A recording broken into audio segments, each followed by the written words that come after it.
is going on, everybody? Welcome to the UGAsports.com post-game overreaction show. I'm your host, Paul Meharry, joined by publisher UGAsports.com, Ryan Bolsey, or as he's known as 2-0 now. So change his name up. But guys, you know what it is already. It's the post-game overreaction show. We overreact about the Georgia Bulldogs, and they've been winning lately. So we're going to really overreact and nitpick them as much as possible. They won today against Samford 33-0. Against a well-coached team. That's what we heard all week about Chris Hatcher, and we had a really good thing with Jim Donnan and Coach Hatcher on our YouTube channel. If you didn't check that out, that was really cool. And, overall, though, Georgia goes out, handles business, and I don't know, Roddy, I don't want to start this out, but maybe Stetson Bennett for Heisman. He was in there in the third quarter. I don't know, got 300 yards, and then they took him out.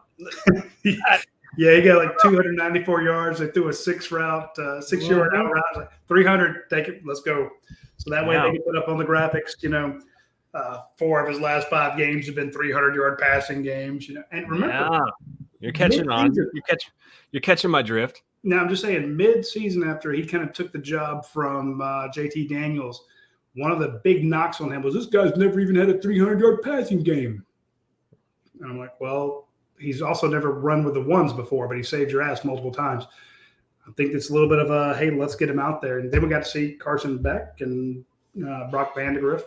Brock runs over a guy, but yeah. Yeah, I don't know if they were happy about that or not. I couldn't tell on the sidelines if well, they were unhappy didn't get the first down.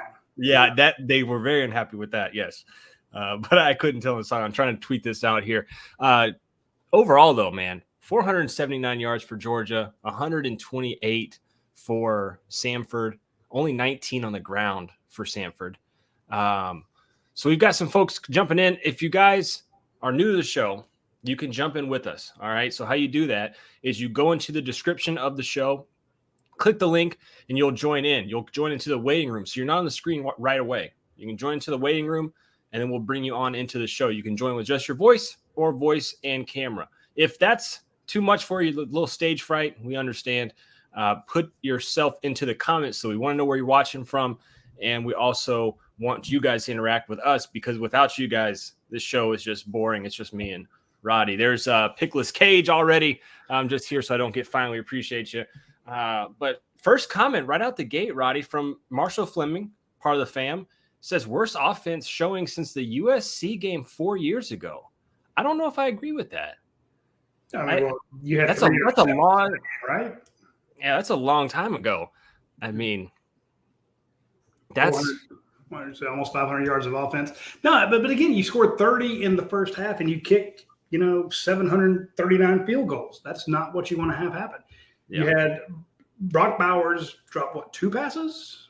I mean, 2 hit him in the hand. Let me pull that up while you're doing that. Yeah, you had a guy going up on a fade route, one-handed.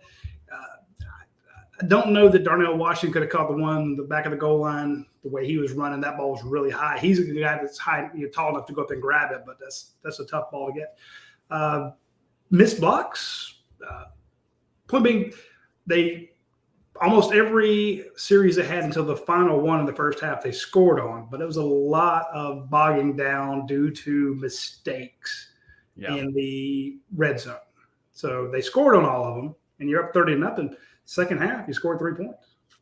It's not exactly killing it.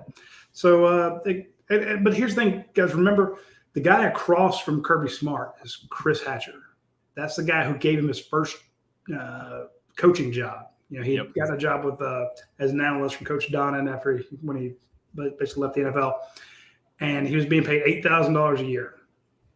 The guy gave him a chance. Now he's a $11 million a year coach. Yeah. You really think he's going to bust his butt to really try to, run it up 63-0, which they could have. And some of those times he's like, okay, we drove down the field. We settled for a field goal. This is a teachable moment. I can go to my team and say, look, did you see App State? Did you see App State? If we don't practice and play to this standard, we're going to be Texas A&M.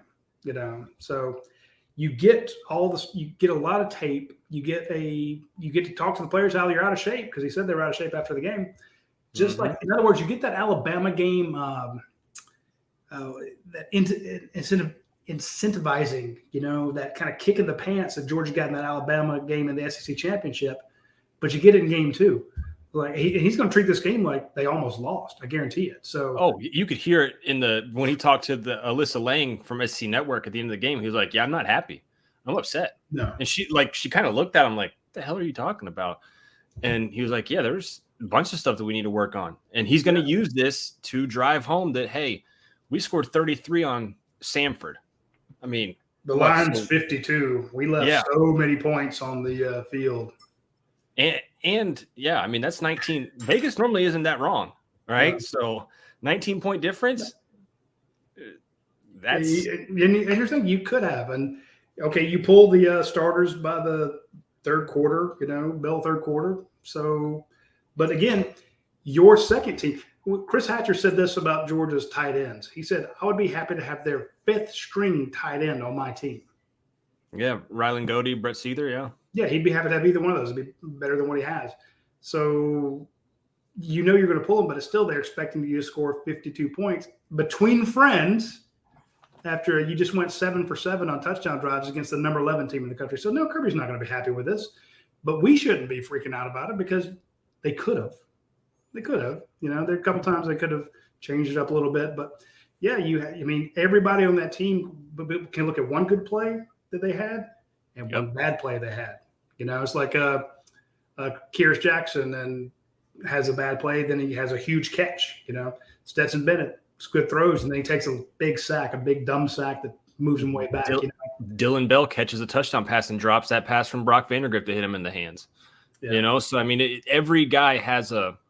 Brock makes a great catch. You're right. Brock drops one. Dylan Bell makes a great one. Darnell, same. Kendall broke off a 19-yard run. Some of his runs looked like he couldn't get 3 yards. I mean, so there was a lot of teachable moments in this game to where you can go back and look and say, hey, yeah, you did really good. But at the same time, look at this. You completely missed a block on the outside right here, Gilbert. Yeah. What's going on? That's you had a great block too. So it's, it was weird. I see where people are going with this. And I don't know. I guess because the line was so high, 52 points, right? I mean, I think people were expecting just some. And after they put up 49 points against Oregon last week, I think people were expecting, 55 points. I mean, I put up 56-3 was my prediction. It's 33-0. But they were in control of the whole game. So I'm not really upset about it. Does that make sense that my prediction wasn't right? They were in control of the whole game. Defense at one point had given up 74 yards, and Georgia had 412 on offense. So it's okay, you've given up 79 yards, but you've made 459. So at some point, it's like, okay, you are in control, but control is not what Kirby wants. He wants execution at a higher level than that. You can't miss those blocks on the edge. You can't have passes dropped. You can't throw a ball right at Lad McConkey's feet. That ball. Granted, you're catching it. You don't have it by the laces, but again, you can't throw a low ball like that. So there's a lot of little things that make the difference between last week. You saw some catches that were in tight windows, guys turning around. Malachi Starks came within 2 inches on 2 different plays of having an interception. Last week, he caught the most amazing interception I've seen in forever. This week, he had a chance at 2 of them that I don't say should have, but could have caught. He could have had, 2 games in and maybe 3 interceptions so far. But point being, all the stuff that worked last week didn't work this week. So I'm liking what Stacey Moreland said. Yeah, this is a game Georgia needed. I think it's you get the teachable moment, hopefully with no injuries. Hopefully A.D. Mitchell's okay. But you got something you can go at these. Again, after last week, they had to walk out of there like, we're the best damn team in the country. We've lost nothing. 7 drives, 49 points, 7 touchdowns, no field goals. We held a Pac-12 team to 3 freaking points. Yeah, you're going to be a little – it's tough to get them to – and what did he say Tuesday? He goes, this is the worst practice we've had. Yep. They had a good practice Monday, or it was vice versa. One of them, they had bad practice and good practice. But no, Tuesday was bad practice. He said yesterday was a great practice. Today was bad. This is just a good place to start kicking somebody right in the ass. 33-0, guys. If you're just joining us, kind of, don't know. I'm still processing the game. I took a nap at halftime. I mean, it was one of those. God. Yeah, it was one of those games, man. It wasn't. Georgia wasn't moving the ball that well. They weren't scoring at the pace I thought they would, especially not in the second half. But the first half, I was like, yeah, this is cool. I'm gonna take a nap. I woke up. Josh Brooks was yelling in my ear about the cool things that they're doing at Samford Stadium because they were interviewing him with like 10 minutes left, 11 minutes left in the third quarter. And his Cutter and Buck polo. Yeah, I saw that. He was talking about his kid being on the field. Josh Brooks talking about his kid being on the field and dancing, and he had to make a call down there. I wonder who he called to tell his kid to stop dancing on the side. He said apparently one of his sons is a water boy for the team, right? And he was dancing down there, but they, whatever. Josh Brooks can do what he wants, but yeah, it was, one of those games, man, where it was just, I thought there was going to be a lot. Utah scored 73.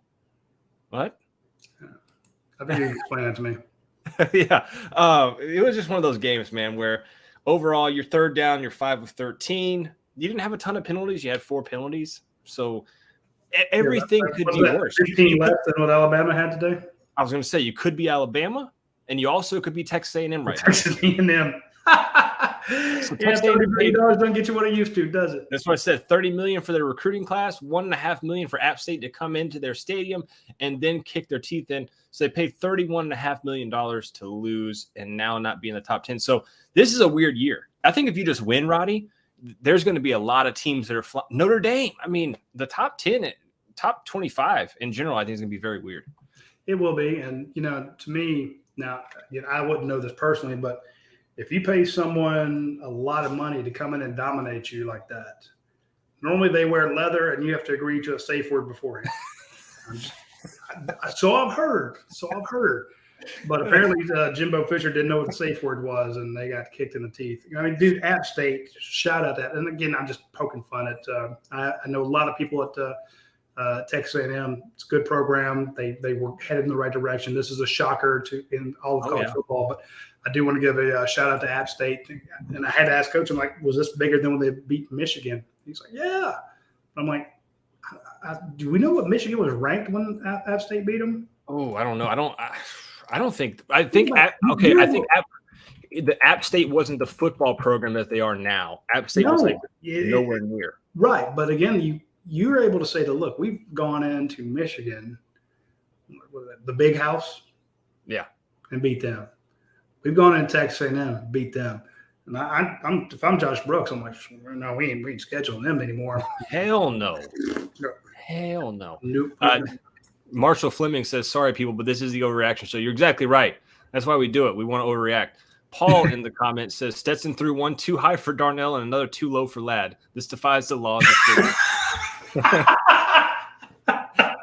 That's pretty good.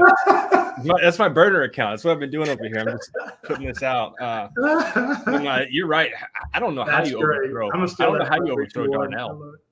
And they were saying on the broadcast, Roddy, they were like, you just throw it up to the bottom of the field goal post for Darnell. And damn if that one the crossbar. Yeah, I don't know why I couldn't think of the word. And damn if that ball that he threw to Darnell was not, I don't know, maybe a foot underneath it, so 9 feet in the air. It almost hit the crossbar. I mean, Darnell's a freak. There are so many NFL scouts right now that are just drooling over him, watching him play this year, being fully healthy.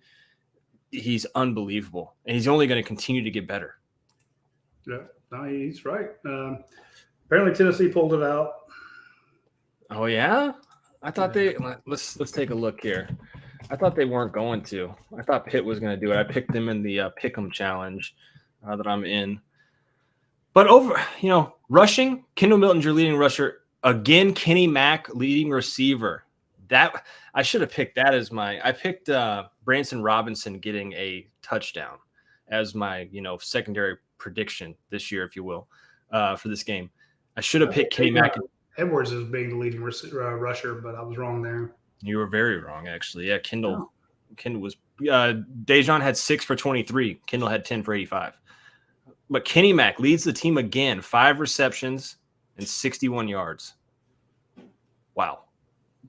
Yards after contact. What? 6. That's wrong.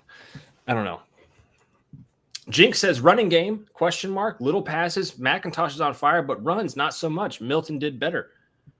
What do you think about the running game? What did Coach Don think about the running game? Because I have some thoughts on it. He pointed out, I mean, look, they just loaded it up, and they're like, hey, we're going to take away the run. Because they know that's what you want to do in a game like this. You just want to run it and force it on them. But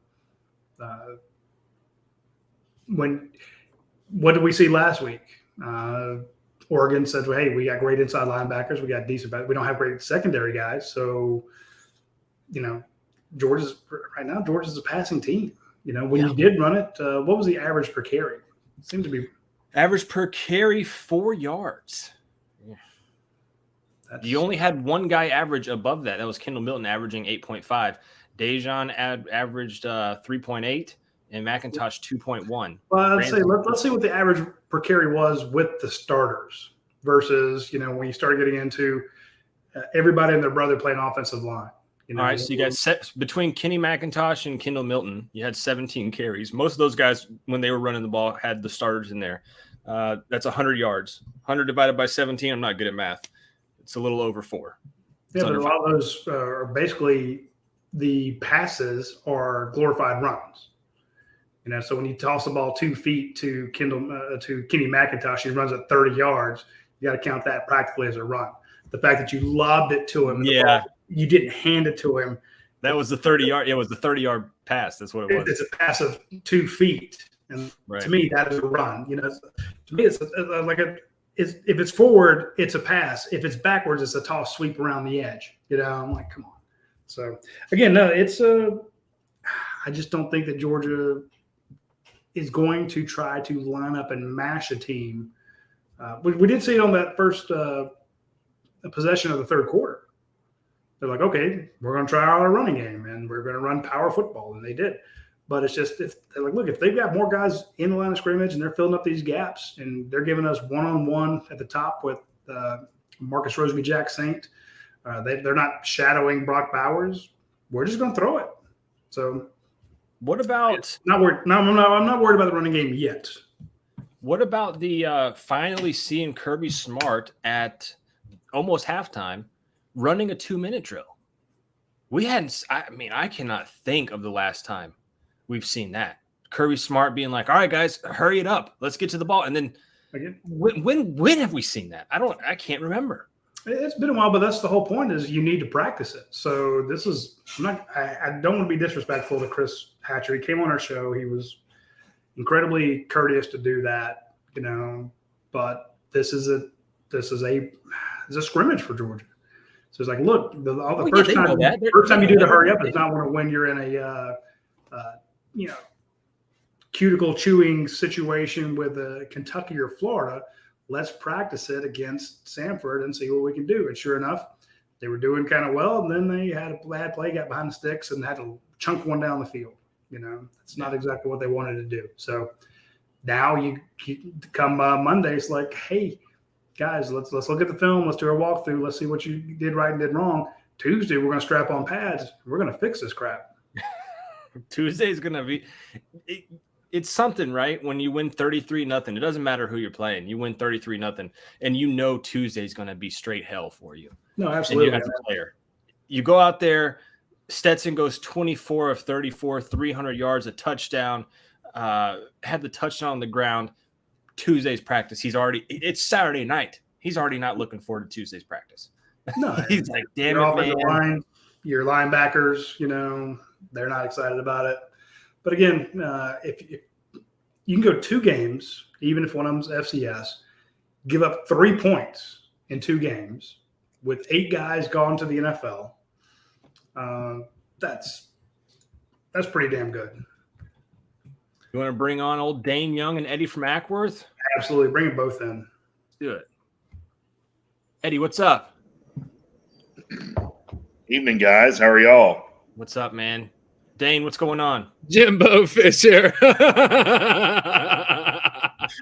at Eddie laughing too. It was funny. Man, it's been we always have one Saturday like this every year. Is this the Saturday? I think this may be one of those years, though. That's what I was telling Roddy. I told Roddy that. I said, this might be you just might want folks are complaining that you won against Samford. You just want to win every game this year, I think. After Ohio State It's one of last those, week, and you want to walk out and just win Mm. because this year seems like goodness. I mean, Kent State right now is up 3-0 against number 7 Oklahoma. They're in the second quarter. I mean, you just got to stay alive. This is the year to stay alive. I love it. Hey, who's the number 1 team in the country right now, guys? Georgia. Absolutely. Wasn't that proven out today? Yeah. I think it was more, but not more last week than today. But yeah. Well, I mean, today kind of solidified it, right? I think Absolutely. so. I mean, you remember your average voter in a lot of these polls is about as intelligent as pond scum, and I'm trying to be nice to pond scum. They basically will watch the ESPN Sports Center highlights and go, okay, whatever Kirk Herbstreit said about this team being good or bad is kind of how they'll vote, But when you have a situation when Alabama has to hang on, and Georgia has a 33-0 victory, even though Georgia didn't look like they did last week. Well, Georgia's given up 1.5 points a game, and Tennessee, Alabama barely won. Yeah, I guarantee you it's split. Now, both teams won, so some of those people will vote by rote, not to change anything. But I think so? The number 1 votes at least half and half if Georgia doesn't get 60%. Well, I tell you what, guys, I would rather have what we had today, and it was kind of a mad game, whatever. Yeah, 33. I kind of predicted 45-6. I just thought the weather was going to play into it. Just kind of 12 o'clock kick, all that stuff plays into it. But wouldn't you rather have what Georgia did today than watching Alabama commit all those penalties? That looked like a Mark Richt coach team today. I'm sorry to say that. Nah, come on. Come on. Now, Roddy, you know what I'm talking about. I trust me. I know. Undisciplined football from start to finish. That was not Alabama. No. What we saw today.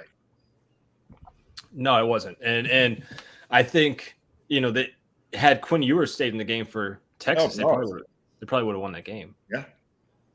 So you're right. That's that did not look like. I thought Alabama, and this is the same thing I did about Clemson last year. When I was looking at their team, I thought Alabama was just going to be an absolute juggernaut, have one of their best teams in a long time. Have we? I don't think we've seen that yet, really. They were taking some of the best players from teams around the country. I thought they're just reloading. They got a number 2 class in the nation behind Texas A&M's. And this is going to be a lights out, just killer squad. But no, that did not look like – you're right. That did not look like Alabama. Jermaine Burton had 2 catches for 10 yards. Hey, he's right on track for what he would have done at Georgia. Yeah. Honestly, yeah. Who would be Georgia's 3rd or 4th best receiver right now? Yeah. And here's the thing, and I don't mean to rip on Jermaine Burton, but honestly, would knowing what you saw towards the end of last season with Ladd McConkey and A.D. Mitchell and Brock Bowers, how much more would you have played him? Saying he was healthy. Would you right now? Would you start him ahead of Ladd? Would you start him ahead of A.D. Mitchell? That's tough. I probably would. He's really good. I would really go for Rosemary. I know they do different things, but Rosemy's vital to Georgia's offense. Sure he is. Let's talk about somebody being very vital to Georgia's offense. A.D. Mitchell going out after his first catch, not coming back. We will have an injury update, I'm sure. Dash will have that for us at some point. I'm sure Roddy could text around and see, what's going on with that. But Jackson Meeks is not A.D. Mitchell. And then I started thinking in my head, all right, well, maybe, all right, what about Eric Gilbert? Maybe he could be A.D. Mitchell. He's not. There is not another A.D. Mitchell on this team. You saw it with Jackson Meeks. Stetson missed out on a touchdown, basically, because Jackson Meeks was running the route instead of A.D. Mitchell. A.D. would have been there, and they would have created that separation between him and Bowers, if you guys know what play I'm talking about, where they both were kind of bunched up, and he overthrew Meeks. Meeks and Stetson obviously are on the same page, like A.D. and Stetson. But, man, you want to talk about, missing somebody. That's pretty impactful. That's one of the examples of points you did not bring in. That was wide open, nobody in front of them. That's a score that could have been. Brock Bowers in the end zone, ball goes through his hands. That's one that should have been. Was it Ladd McConkey that went up one-handed on that first fade pass? McConkey did it once, and Darnell kind of did it, but his arm was kind of held back once. Yeah. So that's – anyway, I'm sorry. We should be better hosts and let everybody know you're watching the Postgame Overreaction show, but we have Eddie from Mackworth here, a big supporter of the site. Eddie, what do you want to talk about? Yeah. The only thing, it's Postgame Overreaction show, and I'll overreact. It's to me that Stetson was a tad off tonight. He was hitting guys really high, low, like you pointed out to Ladd McConkey, which is impossible. But a lot of his throws seem to be really high. And I don't know why that is. Was he juiced up? Was he throwing off the wrong foot? I don't know. You can tell me, Dane, but he looked just a tad off to me. The team didn't have the same energy as a whole as it did last week, obviously, and I think that Stetson was a piece of that. But I look at the end of it, and I see Stetson threw for 300 yards and ran for a touchdown. Like, if that's his bad day now, then Georgia's in a good spot. Yeah, and that was another thing too. I talked to Roddy before you guys got on. Stetson for Heisman now? Is that a thing? Yes. Yeah. Yes. I think it has to be after Bryce Young not performing today. But I also have a bet on that, so I'm kind of speaking it into existence for my bank. I should have. Yeah, but he also won them the game, Paul. Yeah, but Bryce Young didn't look good today. Yeah, he did not look good. He didn't have to, but all you remember is the fact he got the ball back with like a minute 30, drove the length of the field, and they kicked a field goal. That's not all I'm going to remember. I'm going to remember that. Remember, hey, Heisman voters are dumber than AP poll voters. Oh, hold on. So give me that scale. Is it like pond scum and then like mud? Pond scum, poll voters, and look way, way down under the rocks, and you'll find the Heisman voters. Yeah. Well, he was under duress a lot. Democrats. And that was due to let's don't go there. That was due to the offensive line, was it not? I mean, he was under duress a ton today. No, yeah, he was. They're not the same team. Georgia's the best team in the nation right now. Alex Leatherwood ain't there anymore. No, he can come back though. He got cut by the Raiders after 1 year, so maybe he could use another year of eligibility. And well, Paul, what you just said, that Georgia's the best team in the nation, and typically, especially this early in a season, the quarterback of whoever the best team in the nation is a Heisman contender. Period. Just the way that award goes. That's true. So if Stetson were to get hurt and Carson Beck goes in there, like, I'm not saying that he should be a contender in that way, but if he had the numbers, he'd be getting some like top 10 vibes at it, just because it's a quarterback award for teams that win. Well, let's look at this. I mean, 24-34. I'm with you, Eddie. I don't think he was as sharp as he normally would be or has been in the past. Did have, 5 drives that all ended in points. They may not have all been touchdowns. But 24-34 is 71% completion rate. 300 yards, 70% completion rate, 71%, a rushing touchdown, a passing touchdown.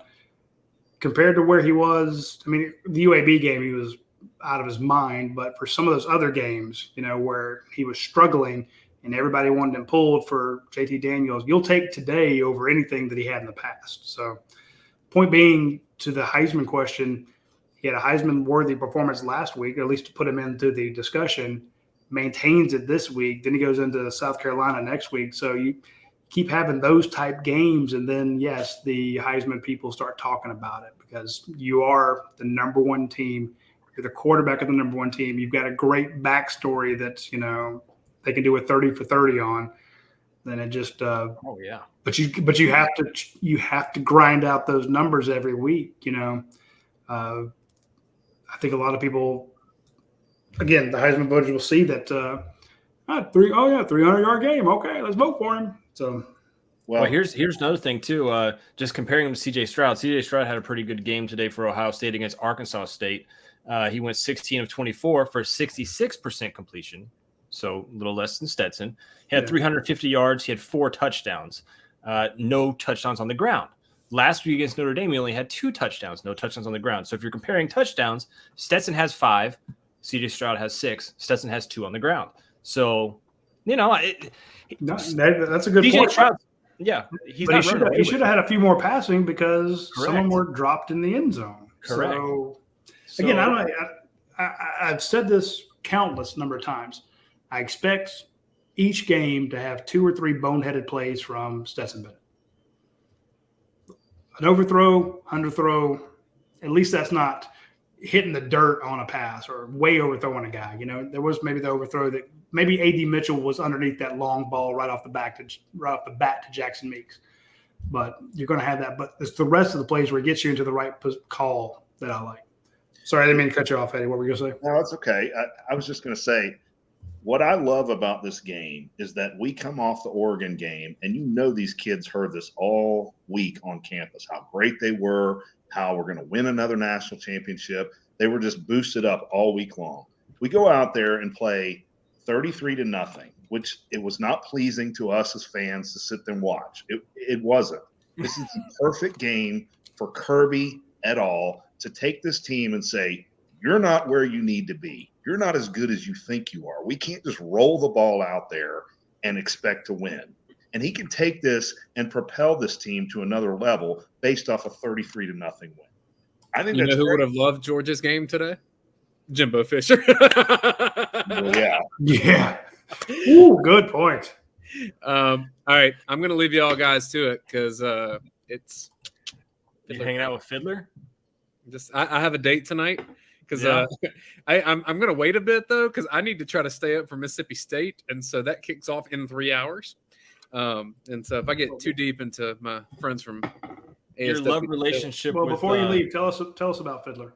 Yeah. Oh, dude, it's so awesome because 5 of the 6 founders are UGA grads. I like to say that they are distilled by dogs. If you go to their social medias or their website, aswdistillery.com or ASW on. Look at Paul being a producer. Wow.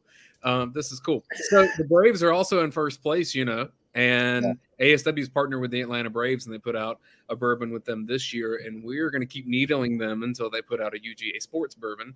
If bourbon's not your jam, they also have gin and vodka. They have 3 tasting rooms around Atlanta, so you can find it wherever you buy your spirits, especially in the Southeast. But we were talking to them, and we're like, hey, we have a lot of fans that are watching us or listening to us from around the country, around the world. Like, what about people that live out in California or Texas or wherever? And they said, yeah, there are spots in Los Angeles that people can go get ASW. There's spots in Texas. So go to wherever you do your shopping for these things and ask them about ASW because you want to get something that was distilled by dogs and they're dog fans. And I keep saying also that one person of the 6 founders that wasn't a Georgia grad, they should force them to go get a master's degree. So we're going to do Yeah, you got to think like that guy that is part of this whole the starting 6, if you will, and they're like, yeah, five of the 6 of us graduate from Georgia, and you're always sitting there like, damn it, man, like why you guys got to single me out all the time? Yeah, like Were I mean, any of the founders, the peer pressure should happen. Dane, were any of the founders musicians, or is that they just like violins? I think that's just the theme that they came up with the bourbon deal, but I don't know that answer for sure. I'll have to ask Chad there. Chad Ralston is our friend that we've been chatting with there. So go check it out wherever you buy your bourbon. Which apparently I used to think that bourbon had to be like distilled in Kentucky, but there's like different rules to that. Kentucky wants you to think that, but Kentucky's losing to Florida last I saw. So what do we got? No, 7-3. 7-3. Kentucky just scored. Well, let's see how that goes. All right, guys. We'll see you. See you, man. Let's see. Hey, Paul, I know you showed yours. I'll show mine. 7-6 jersey. So, there we go. Yeah. And look at the comment that we got on the screen. We got Chase Kelly on the screen, the 7-6, the man himself. Kirby said it best after the game. The team isn't mature enough yet. They're going to get reamed at practice this week and will look fantastic in Columbia. All in all, it's a great day for Georgia. Yes. Chase nailed exactly what I was saying. It's like, okay, you needed that game where your heads get too big and you think, your poop don't stink. We got this. Everything's easy. And then all of a sudden you go and you get out of shape. And Michigan Roddy, how do you get out of shape in a week? I don't understand that. It's let's say you aren't really pushing yourself like you could. For a week? I mean, it really makes Hey, this Kirby, he said, look, they're out of shape, or maybe they're just half-assing it. Yeah. Maybe downtown Athens, it started popping. And maybe Well, and they weren't in shape for that SEC championship game, and that was played a week after their final game. And especially if you waltz through the last 4 games of the season, which were just terrible teams last year, and all of a sudden you walk out there into that SEC championship game thinking, "Oh, we got this made," and the other teams out there is hungry and they kick your ass. Yeah, So I think Chase nails it. Kirby said, "Look, this team's immature." Because, again, they maybe read too many press clippings, a little too much rat poison, and you didn't have – I know it sounds boring, but when the coaches say, we need to execute better. Yes. The coaches put them in the right positions. When the ball goes through your hands, that's an execution issue. When you miss a block, that's an execution issue. When you don't make a tackle when you have the guy in the backfield, that's an execution issue. So 6 of 6 for Georgia to start off, 3 of those being field goals. Yeah. That's what Kirby's going to gripe about. You had the chance to do the same thing you did against Oregon, but you scored touchdowns every time against Oregon. You were 3 for 3 touchdowns and field goals. And the defense had at least 2 pick sixes, maybe 3, but they had 2 pick sixes. Execution is you get the guys in the right position, and what happens? They miss it. So, again, it should have been 4 additional touchdowns, 4 additional points per 16 points. So 33 should have been 49. Hey, Roddy, I'm sorry I couldn't watch the whole thing, but what was Coach Donnan's reaction to this game? Coach, he's a coach, and I don't mean that in a mean way. I'm just, he's like, hey, he understands all the levels, and he has to kind of break it down for us. And he's like, that's about it. He wasn't excited about the execution on some of those plays, and you'd hear him say, "Man, you got to make that tackle." Well, I mean, was he angry about it? No, he wasn't angry at all. He's like, okay. We got to be better at the point of attack when you see the big hogs going out there and missing a block or something like that, or guys dropping passes. That's tough. He wasn't upset at all, and he's like, "Look, hey, you got out of it free." Plus, he also points out half that game, the second half, you only scored 3 points in the second half. You were mixing guys up, so you're pulling guys on the offensive line, sticking guys in, you're moving guys around, you're bringing it in, your second, third string wide receivers, The biggest thing that he had a problem with was that they weren't throwing it to Arik Gilbert. He really wanted to see Arik Gilbert get a pass. Arik had that they're about to go for it on third down. He gets a procedure call against him. Kirby goes over and talks him up, and he really wanted to see a throw to Arik Gilbert. They threw one to him. Pass wasn't great. The guy was draped all over him. The guy knocks him down. He just wanted to see, because he knows how the Arik Gilbert path to being on the field. Yeah. And just like we're rooting for E.J. Lightsey, the guy that got, the innocent bystander that got shot. Tresman Marshall, who's had a ton of injuries. Austin Blasky, getting on the field, for there's a different offensive lineman that had Bear Alexander that had a labrum issue. I'm trying to think of all the guys that had different issues. Notori Johnson back in the day. Trouble Davis getting out there. All the guys, Dominic Blaylock. He was rooting for Dominic Blaylock openly the whole time. Throw it to Dom. Yeah. Point being, that's his kind of in his bailiwick. He wants the kind of same thing I want, is just to see those guys who've suffered and who've struggled to get a shot. He really wants to see something to Reed Gilbert. But no, he's like, hey, 33-0. Half the coaches, 90% of the coaches in America would take that. Be happy to get out there with just maybe an ankle sprain for one of your starters. That's good.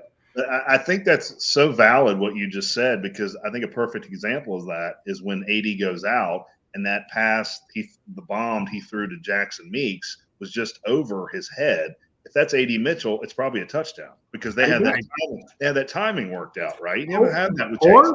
Or it was overthrown. But I'm saying he probably threw it thinking, okay, I'm used to throwing to AD Mitchell. Here we go, and it's Jackson Meeks. You know what I'm getting at? They're not. Absolutely, 100%. Yeah, I totally agree with that. I think it was I don't think it was overthrown. I think that he was used to AD being out there, and it was Jackson. He just stepped slow, and that's why that route was so close with him and Bowers too. I'm looking at the defense here, guys, because Smile Munden led the team in tackles with 4, but I mean, nobody really stands out. A lot of guys. I'm talking a lot. The PFF grades tomorrow, Roddy, are going to take me 6.5 hours. Yeah. Every time they brought in another guy onto the field, although I love seeing Rilla Washington in there, Sean Washington, that's my guy. Yeah, that's my good. guy. I was like, damn it, man, there's another one that didn't play last week. I'm gonna have to redo all their stats.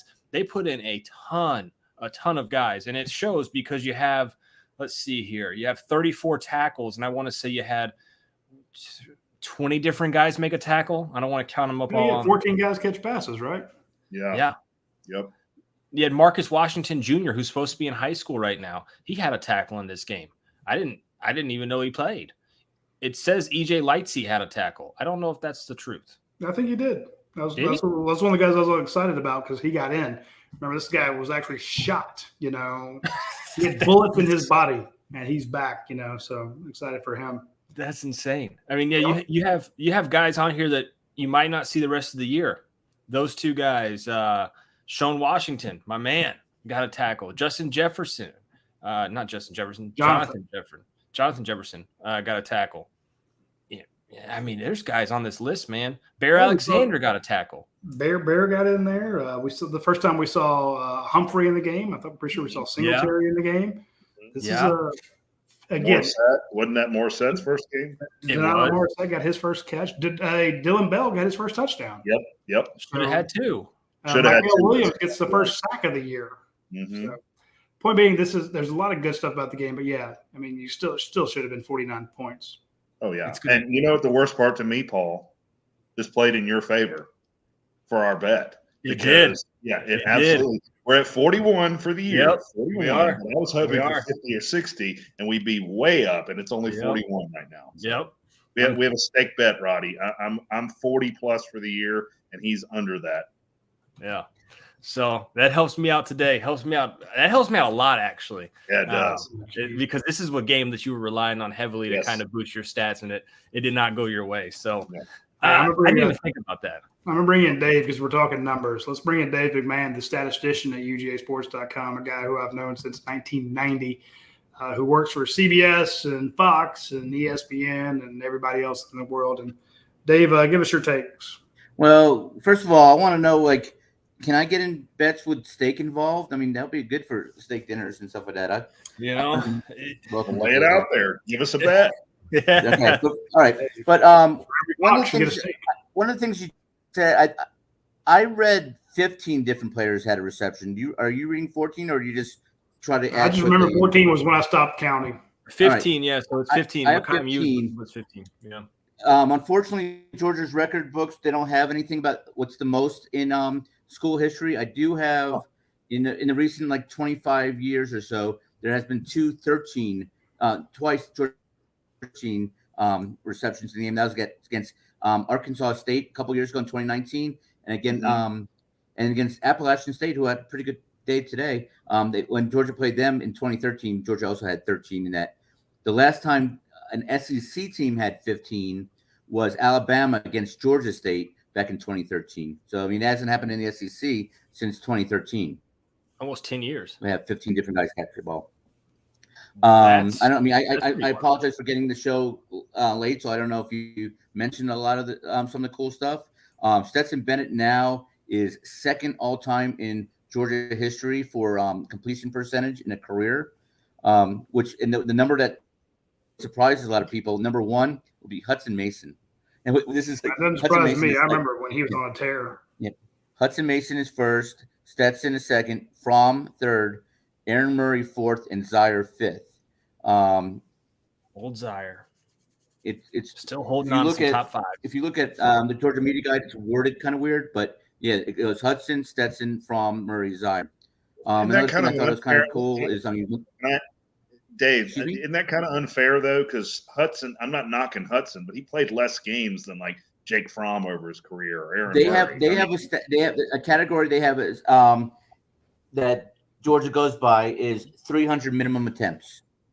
Right. But you know what I'm getting at, right? I mean, it's easy not to have a good percentage if you have just 1 year and don't play at all. Right. Right. So I get what you're saying, and a lot of times I have stats like that, and I go by what you just exactly said. It's like, yeah, one season, like DJ Shockley, who's one of my favorite quarterbacks of all time, really had one true year as a quarterback. Yeah. And he didn't get to play that Florida game. Yeah. Another cool thing is the most receptions, and once again, this is something I have to delve deeper into, but I believe the most receptions by a Georgia running back is 37, and Kenny already has 14. Kenny had 22 last year, said his thing, and he's already past that. So, that's unbelievable. Gurley had 37 in 2013, Noshawn 33 in 2008, Swift 32 in 2018, and Cook 27 in 2000 last season, 2021. So he's already more than halfway to the number 4th place guy after 2 games. That's insane. Wow. So that's mind-blowing. I thought those were pretty crazy. This is Georgia 3 points in two games. The last time they had less than 3 points in 2 games, 1969. They started that season with Tulane and Clemson, and game number 3, South Carolina. So it's kind of let's see if they can continue that stretch wise. Wow.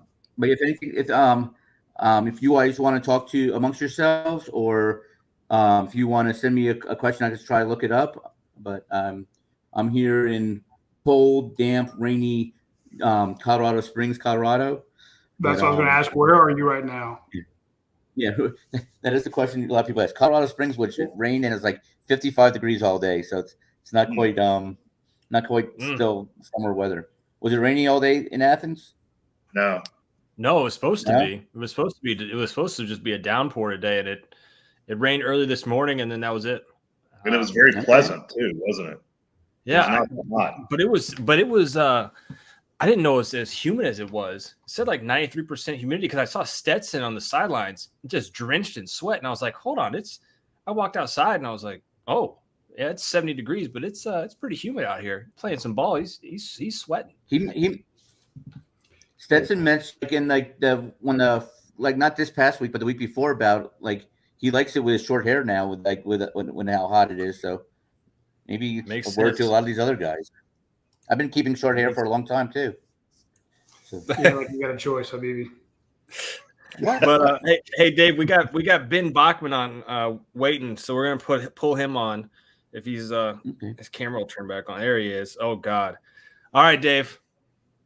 Have fun in Colorado Springs. It travels back. Text me if you have anything to look up. Yes, sir. We'll do. Cool. We'll do. All right, have a great.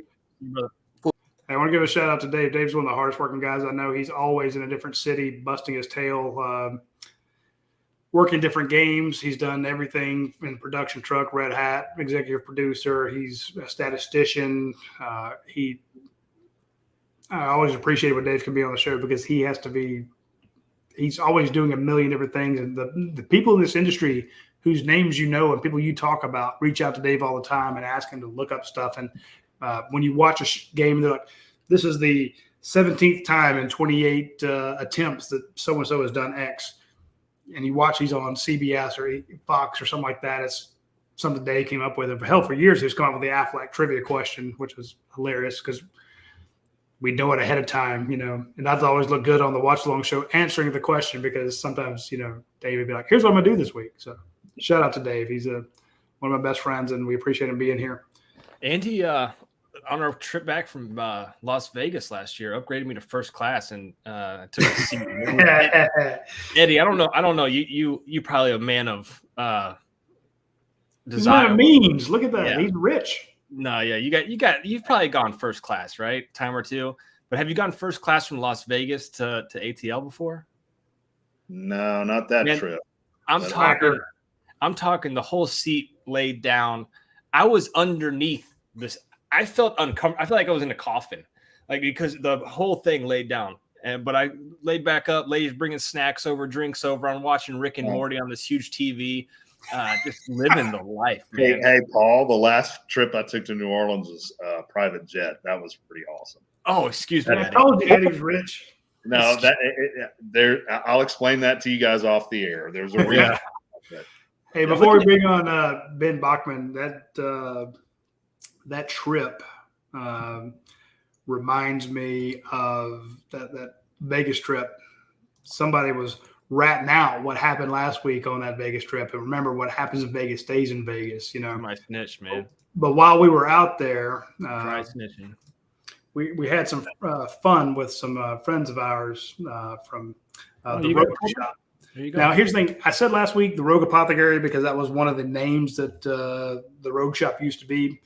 But a lot of people don't understand what an apothecary is because they don't remember that, or a milliner, or a cooperage. It's a big word, Roddy. It is. So we're going to stick with Rogue Shop. Go to the Rogue Shop. And there are people out there who try to take the Rogue Shop's customer base, because they hear about them here and they try to do it. But I want folks to try the Rogue Shop. Go to rogueshop.com. Try their CBN sleep gummies. Right now they're sold out, but I'm going to tell you, if you have trouble sleeping, you need to hit the Rogue Shop because these gummies they have, well, they're legal, but they're phenomenal to help you sleep. So if you're one of those people like my friend Cheryl down in Pensacola who has tons and tons of trouble sleeping and has for years, you can get the blackberry or the lemon sleep gummies. They are phenomenal. And the people at UGA Sports have tried them out, and they absolutely love them. If you don't need sleep gummies and you want to have some of the fun gummies they have, trust me, they have the Delta 9 gummies, the Delta 8, this pain cream. Now remember, so the guy that created this company was a former college football player, and he was in the military. He got hurt in the military. All the pain medication he got didn't work. He tried the anti-inflammatory cannabinoids, in the hemp plants, and he's like, hey, this works. So he's like, why isn't this an option for people? So he came up with somebody a farmer, and now he and his wife farm it all, and they create these fantastic pain creams and gummies and such that you can try out, these elixirs that they have. So try out the Rogue Shop if you have pain, if you have sleep issues, or if you just want to have some real fun with some of the fun gummies they have. Some of the stuff they have is just you can have a good time. Now, if your company drug test, then maybe these Delta 8 gummies are not for you, especially not the 50 milligram ones. Maybe you want to go with 30 or 20 milligrams. But point being, the watermelon, mango, bluegrass, these are, we tried these in Vegas, but you can get them in Georgia. You can get them in South Carolina. You can get them wherever you're watching. Let us know where you're watching the show. They are legal, but they will make you pop on a drug test. But I guarantee you, the number of people at UGA Sports who have tried them out, the number of people at Orange Bloods, the biggest site in the Rivals Network, they've tried them. You try them once, you will be a repeat customer. And also, if you go on their site and fill out give them a on-site review, if you've tried something, they will give you a $15 gift certificate. If you fill out a Google review, he will also give you a $15 gift certificate for your next order. So try our friends at the Rogue Shop. You'll be happy you did. All right. Ben, okay, Ben, what's up, man? Talk to us, Ben. Oh, there's Paul. I know you're scared of me right now with your guy throwing an interception and Dave on. So you want to run away from trivia, Paul? I feel scared. Did Will Levis throw in a pick? Yes, he did. Oh boy. Well, he's the guy. That explains it. He's not the guy. Maybe, I don't know. Well, you're not the guy, and you claimed him as the guy. So I think that explains it. Well, Ben, what's up with the game? I'll get into the game today. I think that if anyone's overreacting to they didn't put up 40 or 50, I mean, they scored 30 in the first half. And to me, I think the main takeaway was the offense. The creativity wasn't there. I don't think they wanted to show their cards too much. I know sometimes people will say, oh, we didn't do that. Oh, we didn't put effort in, or, oh, we did. Some of the coaches will always say that they do. To me, it just didn't look as creative offensively because next week you're going to face an SEC team on a noon kick on the road. They don't want to show their cards too much there because if you did what they did today against South Carolina can make that a game. They want to go in, and I think this is going to help Georgia this upcoming week. They're going to be motivated because of all the offensive mistakes. They're going to fix all the little things, and I think it's good in those games to actually have a lot of mistakes to work on stuff. You'd rather have it against a perceived bad team or low-level team versus an SEC competition where you're not going to be able to make that up too often in the game. So I look at it in the long run and say this is going to help Georgia. I think Georgia also will go up to number 1 this week. I don't think you could justify Bama being over Georgia in the polls. So I think it's another thing. Georgia's going to enter the week the number 1 team in the country. And to say that already is pretty damn impressive to me. What do you think about the defense? Well, I thought the defense was even better than last week. I know they didn't play as good of an opponent, but I didn't think they were out of alignment. Like, I thought that they gave a lot of easy access throws in the Oregon game. Like, they got a lot of yards, I thought Oregon got. Even though they were empty, I thought they were giving them a lot of 6-7 yard throws. Georgia didn't do that today. They played a lot tighter. I thought that the pass rush was a bit more consistent. I thought Michael Williams looked really good. He was getting in the backfield a lot and early. So I think all around that they got better. And I think that the interesting thing about this year's defense early on is the secondary might be the strength of it, which is odd to think about because the corners have looked pretty flawless in coverage. So I think this year the secondary could be more of the strength of the defense, which I don't think that's a problem. Really? Yeah. That's interesting. That's interesting. Stetson for Heisman? Yes, no, maybe. And he's got the numbers so far. He's done what? He's got like 670 yards and about 6 touchdowns through 2 weeks. Been pretty flawless. So I think he has a case. I think he needs to be more of like that Manziel mold where he has to be flashy because I know people are going to be on him about the whole walk on and previous stuff. He's got to have a lot of flashy plays to the voters, even though I think that's kind of unfair, but I think he's just going to have to because of that little stigma that's always on him, which I think it's unfair. He's already won a national championship. He shouldn't have still people saying, well, he's the walk-on. He won a national title. Like, why is it that like Baker Mayfield was a walk-on, but they really didn't talk about that? Flash. Yeah. He did he was doing the dancing thing, and he walked around like, balls wouldn't fit in his pants, and just he had that giant ego, the big chip on his shoulder, and there was like, plus he kind of showed out he was a transfer, but I think Ben nailed it with the whole, and Dave can talk about this when Dave's in on his production meetings, they, ESPN, ABC, Fox, whoever, when they come to a team, they go, what are the stories here? Yep. The longest time, when you had Hudson Mason, Grayson Lambert, Jake Fromm, Aaron Murray, there's no story there. I mean, they're good quarterback, there's no, you're not going to get that quiet,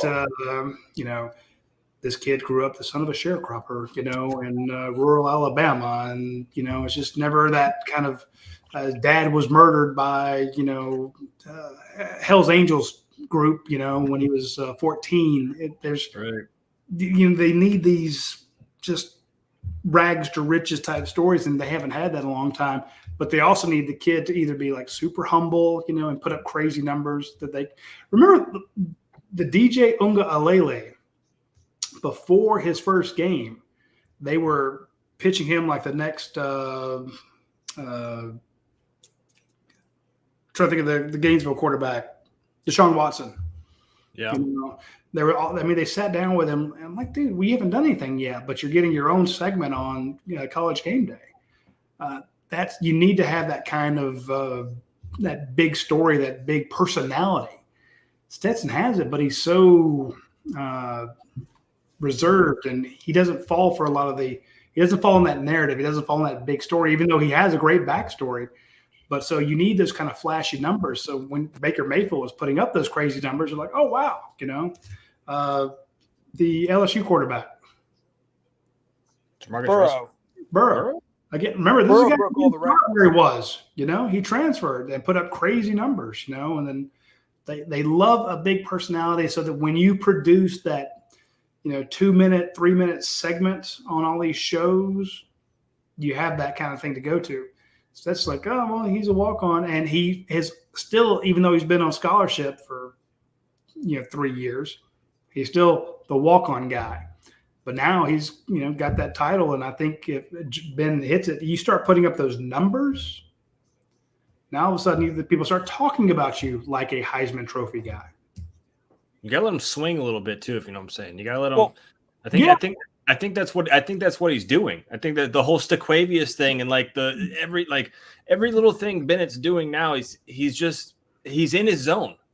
The last thing he did was after that championship game was to take a bottle of Pappy and take a swig out of it right there, and then that it's those they like to cut to a segment of a guy doing something like that. They showed the Baker Mayfield dancing at practice thing 17,000 times. Oh, So God. I forgot about that. Again, I think Ben nails it. You need to have that kind of, it's not drama, but it's that it factor, that personality, or crazy numbers. His personality is too reserved. You ask him questions, he's not going to give you something stupid. He actually is probably smarter than you when he realizes why you're asking the question, and he doesn't fall for it. He pauses. He thinks about his answer, and he gives you an answer that's, is pretty good. Yeah. But they're like, well, we're not going to give him the Heisman for that. But you start throwing up 300-yard games, and he would know it. Let's bring on Brent Rollins because Brent can also add to this. We'll keep Eddie in the cooler there for a second. Brent Rollins, what's going on, man? Like we do every week, we want to get your initial thoughts, and we're talking Stetson for Heisman right now. So as you should be, as I predicted, he would be a finalist before the season started. I mean, sometimes you win, sometimes you learn, right? Yes, but I will say that's good. Yeah, like that. You were talking about the numbers part. I think, and one of the things I wrote about in the piece that just went up on the website is the screen and RPO game that I think Monken's kind of now in year 3 being back in college kind of mastered. Like they're just getting numbers upon numbers for him. Like Kenny McIntosh, 31-yard reception early in the game. It's a little pop, it's a jet sweep. It's a pop pass. It's a pass. They're giving him the passing stats there instead of it being a rush. So they've kind of mastered a lot of that, and that's going to keep the efficiency and his numbers up, which is going to keep him in the conversation. 61 yards to McIntosh, and it says 61 yards were yards after the catch. So are those all screens, Brent? Screens, flares, the pop pass that looks like it. Yeah. If he just hands it off, we say it's a jet sweep. Like little things like that, and that's just. I think they're also doing that as an extension of the running game. I think they're not. They know they're not necessarily completely dominant yet from a running game perspective, and that's just how their dominance is on the edges, and that's how they're doing it, choosing to do it. When Stetson was the quarterback last year, when they switched from JT to Stetson, they went away from the screen game. So I think it's interesting that they're going back to it a lot, Brent. I mean, it's strength of the team. I mean, when you have Bowers and Darnell, and specifically Darnell and what he does, like he's just a different level. I say this all the time, but he's just a different level of human being. He is. And 1,000,000%. But I think, you mentioned that, Ben, going away from the screen game, the JT to Stetson switch. This year, or at least in these first 2 games, it's more, just almost a design quick flare. That, if 15 years ago, it was a toss sweep. And now they're just catching it and throwing it and getting it out on the edge quicker. So they're just turning things that, 20 years ago, we would say are running plays or would more likely be running plays. And now they're doing it, with the throw. Overreaction here, Brent. What about the rushing attack? Anything I want your thoughts on that. I'm ready to see more Branson Robinson. Why's that? Just watch. I mean, there's just a quickness. I mean, he's obviously, built like a brick house, but there's a quickness about his running style and an explosiveness about his running style. Brent, because he's this weightlifting guy. You don't think of him as being quick twitch. You think of him as being strain and push.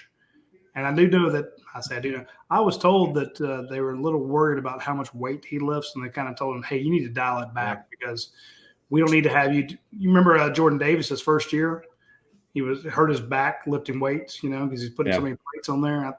I was told they dialed it back. Now, is it true? I don't know, but it came from a pretty good source. So, but it's good to hear that, for a guy who grades and stuff like that, like you do, Brent, that you think he's a kind of a quick guy because that's.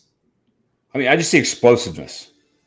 I see, because, for example, like Kenny Mack is going to take it. If he's going to go take it 50 or 60, it's going to be in the passing game. It's not necessarily going to be in the running game. Like Milton, to me, has already shown that his big plays are going to be when it's blocked perfectly. He's not going to go make 2 guys miss and then just run by 3 guys. It's just not his style. It's not who he is. Dejan is just, Maurice Jones-Drew Jr. and is going to get 7 or 8 every time, and because he bounces off people. But Branson looks like the type who could go take it 60 if he gets the space. He just hasn't had that space yet, just in the little bit that we've seen. Yeah, he had 3 for 12 this game, long of 6, average of 4. So I mean, it's. I'm with you on that, because not hating on Milton at all. This is just the overreaction show. Just like you said, he doesn't have that. I don't even know what you call that twitch, that one. It's just a different gear. It's the different gear of taking it 80. Right. There's not a different gear for Milton. It's all the same gear, which is fine if you're staying in his gear. And he's gonna go get his 7, 8, 10, 15 and get chunk play. If you block one little bit, or he makes one guy miss, and he's making the guy miss as the one guy, like, he's gonna go get big plays. And that's what he did today. He had 85 yards. His long was only 19, but he averaged 8.5. So he's out there getting 6, 7 each play, but he's not kicking it into that next gear. And I think maybe if we dig down deep, what? I'm just saying, Kendall Milton looked to me, Ben, tell me if I'm wrong, looked like a different back to me today. Yeah. Straining for yards. Last week, his first 2-3 carries, I was like, what the hell? Is he injured? That did not look like Kenny Milton from a year ago. Now, as the game progressed, Kendall Milton looked like a badass against Oregon. Today, out the box, that guy was straining, putting a hand down, dragging people. I thought he ran fantastic today. Yeah, no, I agree with you with that. What I'm saying is, does he have that next gear? That's what I'm getting at with Brent. Is does like he a home, like he's but a did they home block for him to get the open spots? Yep. Paul, you're looking for that 70-yard run. Yeah. What you're saying you're looking for a home run threat. I think that's fair, but he's also a bigger back. Oh, yeah. So, like, when you're looking at a 6'2", 6'3" back, now Todd Gurley, I mean, he's a pretty tall back. Like, there's not many like him. He's a generational type running back, and we're not going to compare him to him. But I think, given the fact that he's a big back, look at Arkansas today. Their running back impressed the hell out of me against South Carolina. I think that Milton has enough to be a quality top-end SEC back. Is he a first, second-round type back with that home run speed? Probably not. But I think that's all Georgia needs. Georgia likes to have one guy who's kind of like their James Cook, like Kenny is. And then they like a more big physical back between the tackle, which what Kendall is. And I think that dynamic works. I just think the run blocking, the O-line needs to be more consistent. I think that's going to help them even more. I also think they've been very vanilla in the run game. Yeah. First couple of games. That was one thing Coach mentioned that, he called a couple of plays out of formations they thought that they would run, but then when they didn't, he's like, okay, they're not just going to show that to South Carolina. Hey, Paul, I'm going to step out real quick and bring in Jason Butt because I know he's a lot more interesting than I am. And Isaiah Marshall, we saw you in the waiting room. If you want to jump back in there, go ahead. So anybody that's watching this, Blake Freeman, Mr. Williams, Ben Gunnels, John Adams, Amari Carmichael, Amari's always here, Cliff Manis. If y'all want to jump into this show, hey, Paul, is the link in the description? Links in the description. Let me bring Jason in. I was gonna say while Jason's coming in, that I keep. Oh, there he is. There he is. Kurt, and then IAUS Williams. How would you say that? In the comments, says Curtius. I don't know, but it says Big Bear flash to me. Great get off for such a large human being. Curtius. Okay. Yeah, Big Bear flash to me. Great get off the ball. That is 1,000,000% true. If you go read Brent's post game observations, he touches on Bears' performance out there today. So something y'all should go give you a little plug right here. Something everybody watching right now should go do. Paul, I'm curious if Brent's on your side with this one, non-UGA related, but are you in the Will Levis fan club, Brent, like Paul up here, even though he just had an awful interception recently? I'm in is he a big, strong guy who has a strong arm? Yes, I'm in that fan club. Am I is he a elite quarterback fan club? No, not there yet. We'll see at the end of the year. We'll see. I mean, Paul's a Kentucky guy this year. He said he's all in on Kentucky. I am, and they're getting beat by Florida, and I don't think anybody had Florida beating Utah and then also beating Kentucky. If you had that on your bingo board, congratulations, you win. Because I didn't. I mean, I don't Anthony know. Richardson's the ultimate boomer bust prospect in college football. I mean, that guy, all-time potential, but could be an all-time bust when I look at it. I think his trajectory can go so many ways. And So that's going to be interesting to watch. He's when 6 Georgia of plays. 17. He's 6 of 17 with 84 yards and a pick. But last week he was all world to people. Okay, So and Will you Levis don't is know 10 what of- you're going to get. Will Levis is 10 of 15, 155 yards, 1 touchdown interception. He's throwing 67% with a tutty already. The tutty. What are we talking about? You're Who's busting McGinnis balls right right now for ball? no reason. Jason, overall thoughts of the game, man, before I kick Ben's slimy ass out of here. What's up, man? Yeah, defense was elite. I mean, I think the offense's performance kind of overshadows the fact that the defense just came out and looked like last year's unit. Yes, it was Samford, but it was 128 total yards. They had 3 first downs. I mean, that's ridiculous. That's really hard to be a college football team and only get 3 first downs against another team's second unit, third unit when those guys especially are coming in the game. So kudos to the Georgia defense. The offense, just reading through some of the content that we're getting up on UGA Sports right now, definitely Stetson Bennett admitting, yeah, there was probably a little bit of a lack of energy due to the big win last week. Come and play a team like Samford this week. I mean, not to throw the betting angle in there because that really doesn't matter, but when sports books are putting you at a 52.5 or whatever it was point favorite, at that point the expectations are you to score a bunch of points and 3 points in the second half against this team. I think Kirby Smart, Stetson Bennett, that whole offense, Todd Monken, they'll tell you that's quite frankly unacceptable. They won easy. That's really all that matters at the end of the day. You would have liked to see a little bit more on that side of the ball. But the good news and the great takeaway is the defense flat out shined. And so that's one thing. If you're the glass half full kind of person, that's something you can hang your hat on this week. What if you're the glass half empty type of person, Jason? Then you're looking at the offense and you're like, oh my gosh, like was Oregon a fluke? You're tuning in right now wondering, is Oregon going to lose to Eastern Washington tonight? You're just thinking maybe that wasn't as impressive as it was. I think that's the two camps you're in. It's Georgia, so you're overreacting one way or the other. Like this show, it's the post game overreaction. Are they playing tonight? Is that who Oregon? Yeah, that's who Oregon's got. Eastern Washington, Cooper Cup's alma mater. Yeah. Oh God. What do you think about 15? I want to get you and Brent's opinion on this. 15 different wide receivers. Dave came on the show, told us hasn't been done in the SEC since 2013 by Alabama against Georgia State. So that's almost 10 years of games played in the SEC. 15 different receivers. Is that a good thing or a bad thing that Georgia's spreading the ball around so much? I'll start with you, Jason. It's never a bad thing. I think when you got targets that you trust and you can spread it around and keep defenses off balance. I mean, this isn't fantasy football. So, I mean, at the end of the day, you're trying to score points and you're trying to make defenses off balance. So the more you can do in that area and in that regard, the better. So the fact that there's no negative from that whatsoever.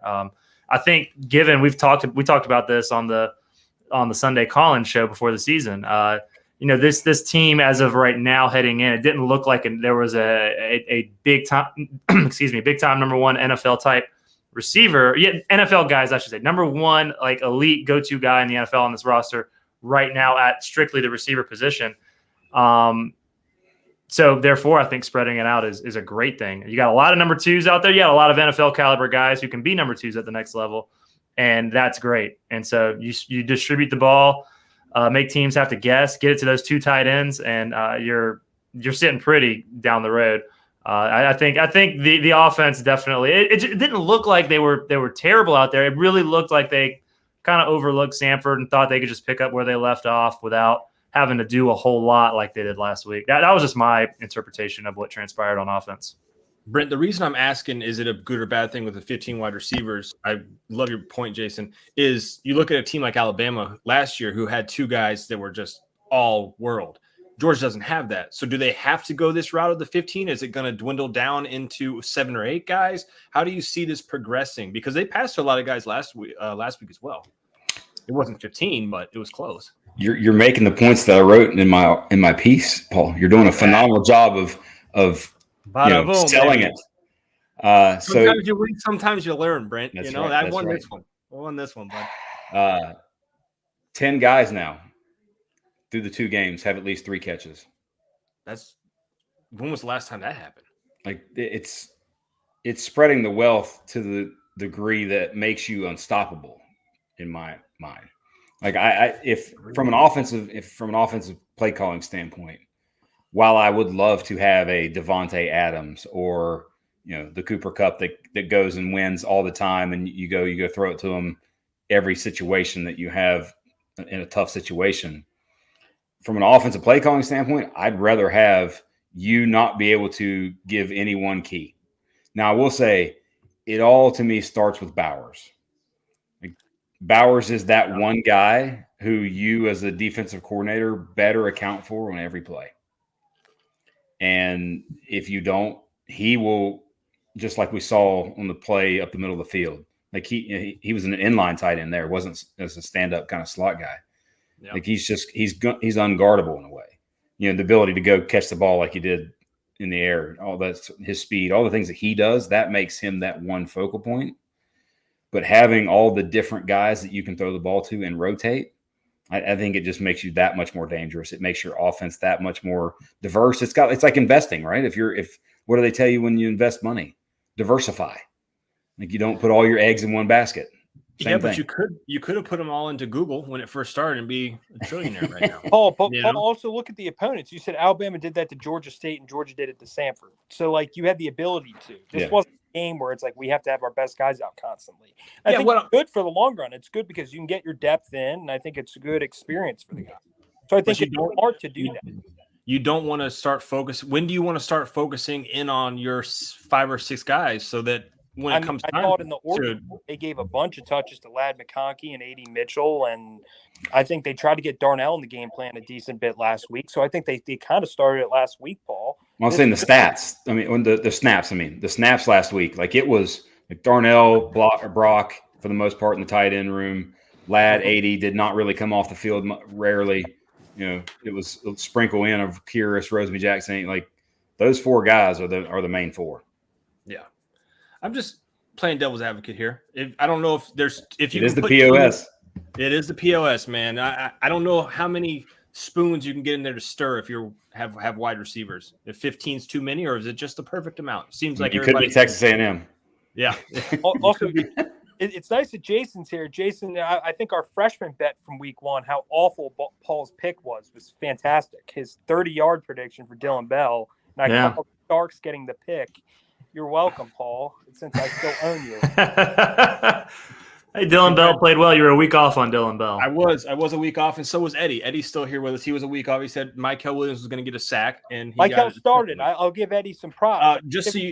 Paul, he didn't. Dylan Bell barely played. But hey, real quick, I put my money where my mouth was with the pick for Oregon. I said Georgia would cover and to put money on it, and there you go. I just want to throw that out there. Oh, let's update the. I'm pretty sure Samford. I said Georgia would not cover. I'm pretty sure. You got to remind me. I'm down. You two. Yeah, let's update this here. I had to bring in Eddie so he could say he was right. I was. I won the bet with Starks. I won the freshman bet. You did the first game. That's right. You did. I gave you props last week. You won that bet. You're absolutely right. As it stands right now, Jason and Ben from the Sunday Night Call-In Show, we did this. Ben had Georgia covering 55.5 for Samford, which it was even lower, which we gave you points. And so Jason and I are both 2-0 right now, and you're 1-1. So congrats on that. The rest of these games are going to be tough to make up. I should get an extra point or half point for the quality pit or for the whatever it is. We'll give you quality. Very good, Paul. You're not for Oregon because I said definitely put money on the Oregon spread. You're right. Fair. That's half a point. As long as Georgia covers versus Kentucky, that's all that matters. So Paul takes the fattest L possible. You are right. Cliff, we appreciate it, man. Got to go. Have a great night. We appreciate you. So, Paul, I have a question for you. Just from an overreaction show, I think this is perfect for it. Do you think Kirby in the back of his mind was secretly like, I like this outcome. This outcome is good. This outcome is fuel for me all week in practice. 1,000,000% because we saw. I think it was a press conference. I don't know when, sometime last week, where he said that the team did not have it was their worst practice. Monday was the good one. Tuesday was the bad one. Yeah. And so now he can use this to say, guys, everybody in the world thought we were going to beat them by 52. Vegas is. I don't think he's going to bring. He's not going to bring up Vegas. Yeah, it would be funny if he did. Yeah. But you know, But he everybody knows thought what Vegas says. right. Mhm. And Vegas is, like I said, Vegas is not normally this wrong to where they're off by 19 points. That's a pretty big swing. You lose a lot of money if you're a bookie and you're off by 19 points. You can't be a bookie for very long. So something happened here. And go ahead, Roddy. Well, didn't they say the spread last week was 17? Mhm. Yeah. And Georgia won by 46? Yeah, so maybe the books just don't have a read on Georgia at all. Maybe this is big. I money. would argue that you look at the way Georgia played, and they should have put up the points. They should have covered this game. It's just missed. They Just slight misses. Yeah, I think it was Cliff First who thing you had said the we comment got on. earlier about how Kirby's not going to be happy that Samford held Georgia to 33. Georgia held itself to 33. Yes. Georgia's offense just did not come and bring its A game the way that it did last week. I think there was a little bit of a hangover. Defense And- too. 2 pick sixes, at least 2 Right. that were dropped. Yeah, Bullard had one that was easy, like Mhm. walk in backwards on your hands, and like you had it. Right. Yeah, Hey, You had it. can I ask Brent 2 questions here? Okay. Yeah, Brent, first of he's all, a PhD, so yeah, I know he's a doctor, so Yeah. thank you. Not a real one. Thank you so much for what you do on the Film Don't Lie. I love that. I've learned so much. I really appreciate what you do, and on the Bill Shanks Show. Great listening to you there. 2 questions for you. One, are you a little bit concerned with how Stetson Bennett threw the ball tonight? Because it seemed like he was a little bit off, overthrowing, underthrowing guys. They made good catches. And 2, we only have 1 sack, in 8 quarters of football. Does that concern you at all? So no and no. Okay. And the first no. I mean, you think about the first one that he missed to Jackson Meeks that would have been a touchdown. Like he literally just come in the game because A.D. Mitchell's tweaked his ankle. Right. So that's a timing maybe with with AD in the game that's a touchdown because it's early in the game. You haven't really got fully in rhythm yet. If you're guy that you're out there with for the most part, your first team guys with you, you probably hit that. The part that maybe concerned me just a little bit was we were a little bit when you're high throwing the Bowers and Darnell, like that's a little something you got to clean up. That's mechanical. That's mechanically. That's just not being detailed enough. But it's just bare misses. So that I'm not concerned. The sacks part also is because teams are getting rid of the ball Samford was just hot potato with the QB almost. Catch it, get rid of it. I don't worry too much about that. The only thing that I would say is in certain definitive third down situations, you've not been able to get some pressure, but I don't worry too much about sacks. I care way more about pressures than I do sacks because pressures are more consistent and stable. Sacks are very unstable. But I would say the back end is better this year, so it really doesn't 100%. matter. Strength of the team. Strength of the defense. Told you, Paul. I wish you wouldn't have said that, Brent, because I knew that crap was coming from Ben. I knew it. I saw. I said it because I heard it when I heard Ben say that. I just had to mess with it. But funny story about saying Kirby that he would love the outcome. It's the very first time I met him was during the quarantine. Sort of, we played basketball, and he came and played basketball one night. I introduced myself, and I said, by the way, I also work for PFF. He's like, oh yeah.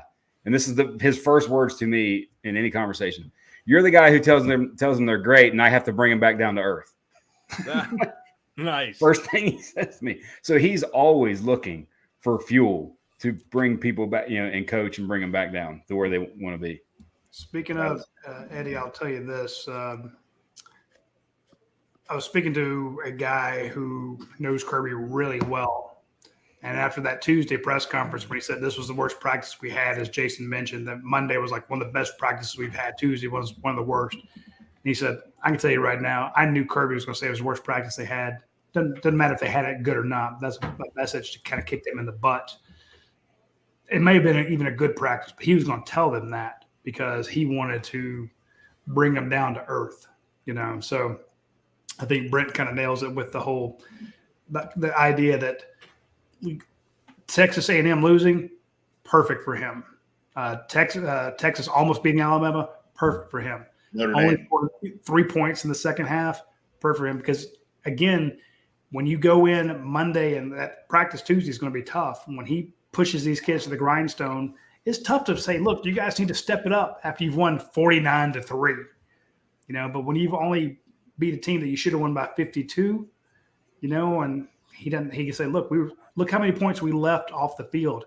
And every one of my superstars, hey, Arik, you had a chance to catch a touchdown pass. You didn't get it. Brock Bowers, you had a chance to catch a touchdown pass. You didn't do it. Lad McConkey, you had a chance for a touchdown pass. You didn't do it. Darnell Washington, you had a chance. Hey, Jackson Meeks, you want to step up and be the next guy? Jackson Meeks, come on. Everybody.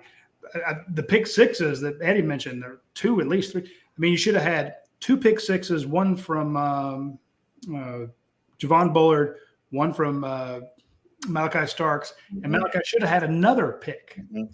What did they do last week? Second, third drives for Oregon, they had picks. You want to beat a team 49-3, you get some turnovers. They had a fumble that you were able to flip, but point being, just the small execution. There was a ball rolling around on the ground. They should have had that fumble Georgia too. had 14 people standing around it, and nobody jumped on it. Who was standing over it the biggest? Number 5, Keely Ringo, your game changer. Again, I could be wrong about that, but I just saw he was in that pile over there. The point being, Kirby's going to be able to go to his guys and come out just like he did Tuesday, mad as hell.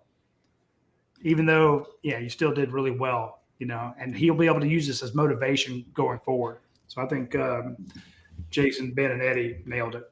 It's really the perfect combo because it's a game where they didn't have to stress, but you can still bring up all these points and say, well, maybe you're not as good as people think you are.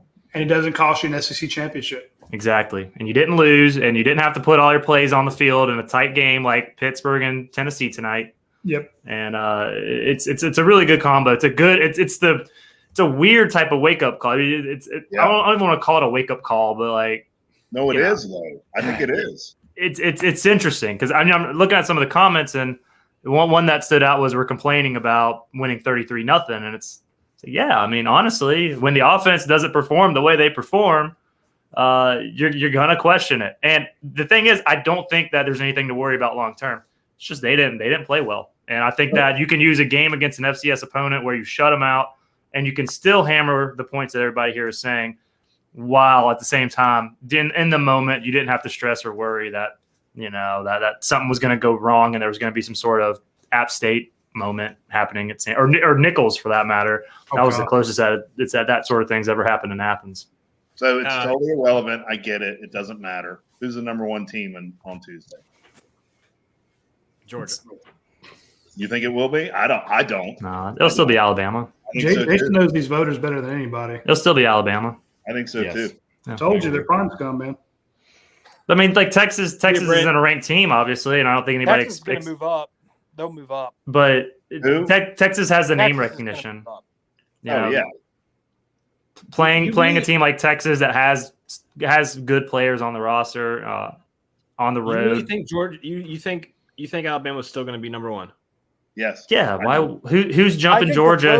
They shouldn't be, but I think that they will be by the voters. Mm-hmm. That's right. The voters. I mean, last week they had like 60 some first place votes to Georgia's 8. I think maybe it changes. Yeah. Georgia gets 20 first place votes. The Bama's like see that. 40 something. Well, the narrative has already begun. Look, Texas is better than we thought. They went on the road and they had a huge game. And Bryce Young, he saved their bacon. It's already begun. So they just make excuses for them, and they're going to remain number 1. Whatever.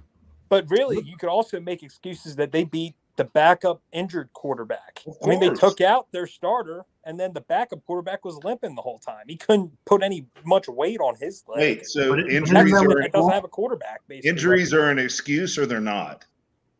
Explain that to me. I mean, which is it? Which is it? Eddie, I don't know, Eddie. You're a funny guy. Eddie's got a point though, because when you look at it. The voters will say, well, yeah, you beat the backup quarterback, but you beat him on the road, and you didn't lose. So you did what you're supposed to. You're in a tough environment. And Georgia only won 33-0. Only 33-0. And Georgia's head coach is upset that they only won 33-0. So you know what? Let's Hell, leave Kirby's it how probably it is. lobbying. Don't put us number one. That's rat poison. Don't put us number one. I do need think, this game to humble my players. I'm going to rip them on Monday and on the film review and walk through Tuesday and the hard practice. I'm going to have them just chomping at the bit like they were against Michigan when they line up against South Carolina. So whatever you do, he's probably calling voters right now. Do not put us number one. You will never get another ticket to Sanford Stadium if you put us number one. I will. Do you like your dog? So I'm just saying he's Kirby's big on motivation. He's also big on the execution. And if all of a sudden they're like, well, hell, Kirby, you're yelling at us, but we're number one in the country right now. I don't think he wants them to be number one. Also, just voters on the West Coast, Midwest, who aren't as familiar with Georgia, who didn't watch the game, they'll see 33-0 and they will say, oh, well, we're not moving them ahead of the number one team who played a Big 12 opponent today, even though they're not the Texas of old. That it's just like Eddie said, the narrative is what it is. Georgia would have had to have covered 1 by 60, 65 today for such a thing to actually happen. 33-0. That's not going to get the job done for voters who aren't familiar with Georgia. Here's something. Every last word says on YouTube says anybody who watched Bama Texas would see the holes in the Crimson Tide. These receivers are not what they were used to and didn't get separation until late when Texas DBs were gassed. Not great speed. So it doesn't matter if Georgia goes up to number one or stays at number two. We all know, I think everybody knows, that this Alabama team definitely has flaws that Georgia can big time take advantage of. I think here's the thing about Alabama. Every team in the last 5-6 years, they've always had two guys that you say that's a first or second round wide receiver. I don't think you can convincingly say that about any of their wide receivers this year. Their corners are still a weakness, and their offensive line has not been run blocking well. Like today, Texas was shutting down. They couldn't run the ball for anything today. So I think that if you can't physical Georgia, if your DBs are susceptible, and you have receivers who aren't first, second round level talent, Georgia hasn't had to face a Bama team with that many flaws. But I also think that Bryce Young and Will Anderson are still so special, and I think that they have a lot of time to fix things up. So I think Bama still might be the toughest test for Georgia when they inevitably, I think, will end up still having to play them. But I think that Georgia's schedule, and this is the last point I was going to make, was Georgia's schedule sets up really good the first half of the season, because you have a lot of time to get your defense ready, Florida and Tennessee. And I think by the time they face those teams, their defense are going to be there, and I think their experienced offense. I think that I'm probably, when you look at the schedule and how other teams have played, I'm even more confident about Georgia going 12-0 in the regular season. You said how they played and how the season's scheduled early. Ben, you just said Will Anderson is an awesome player, and he is, no doubt about it. Yes. How many immature plays did he make today? Yeah, there were a lot of them. There were like 2 or 3 that I can remember. Yeah, pretty bad. He should not be making plays like that. They were tripling him today.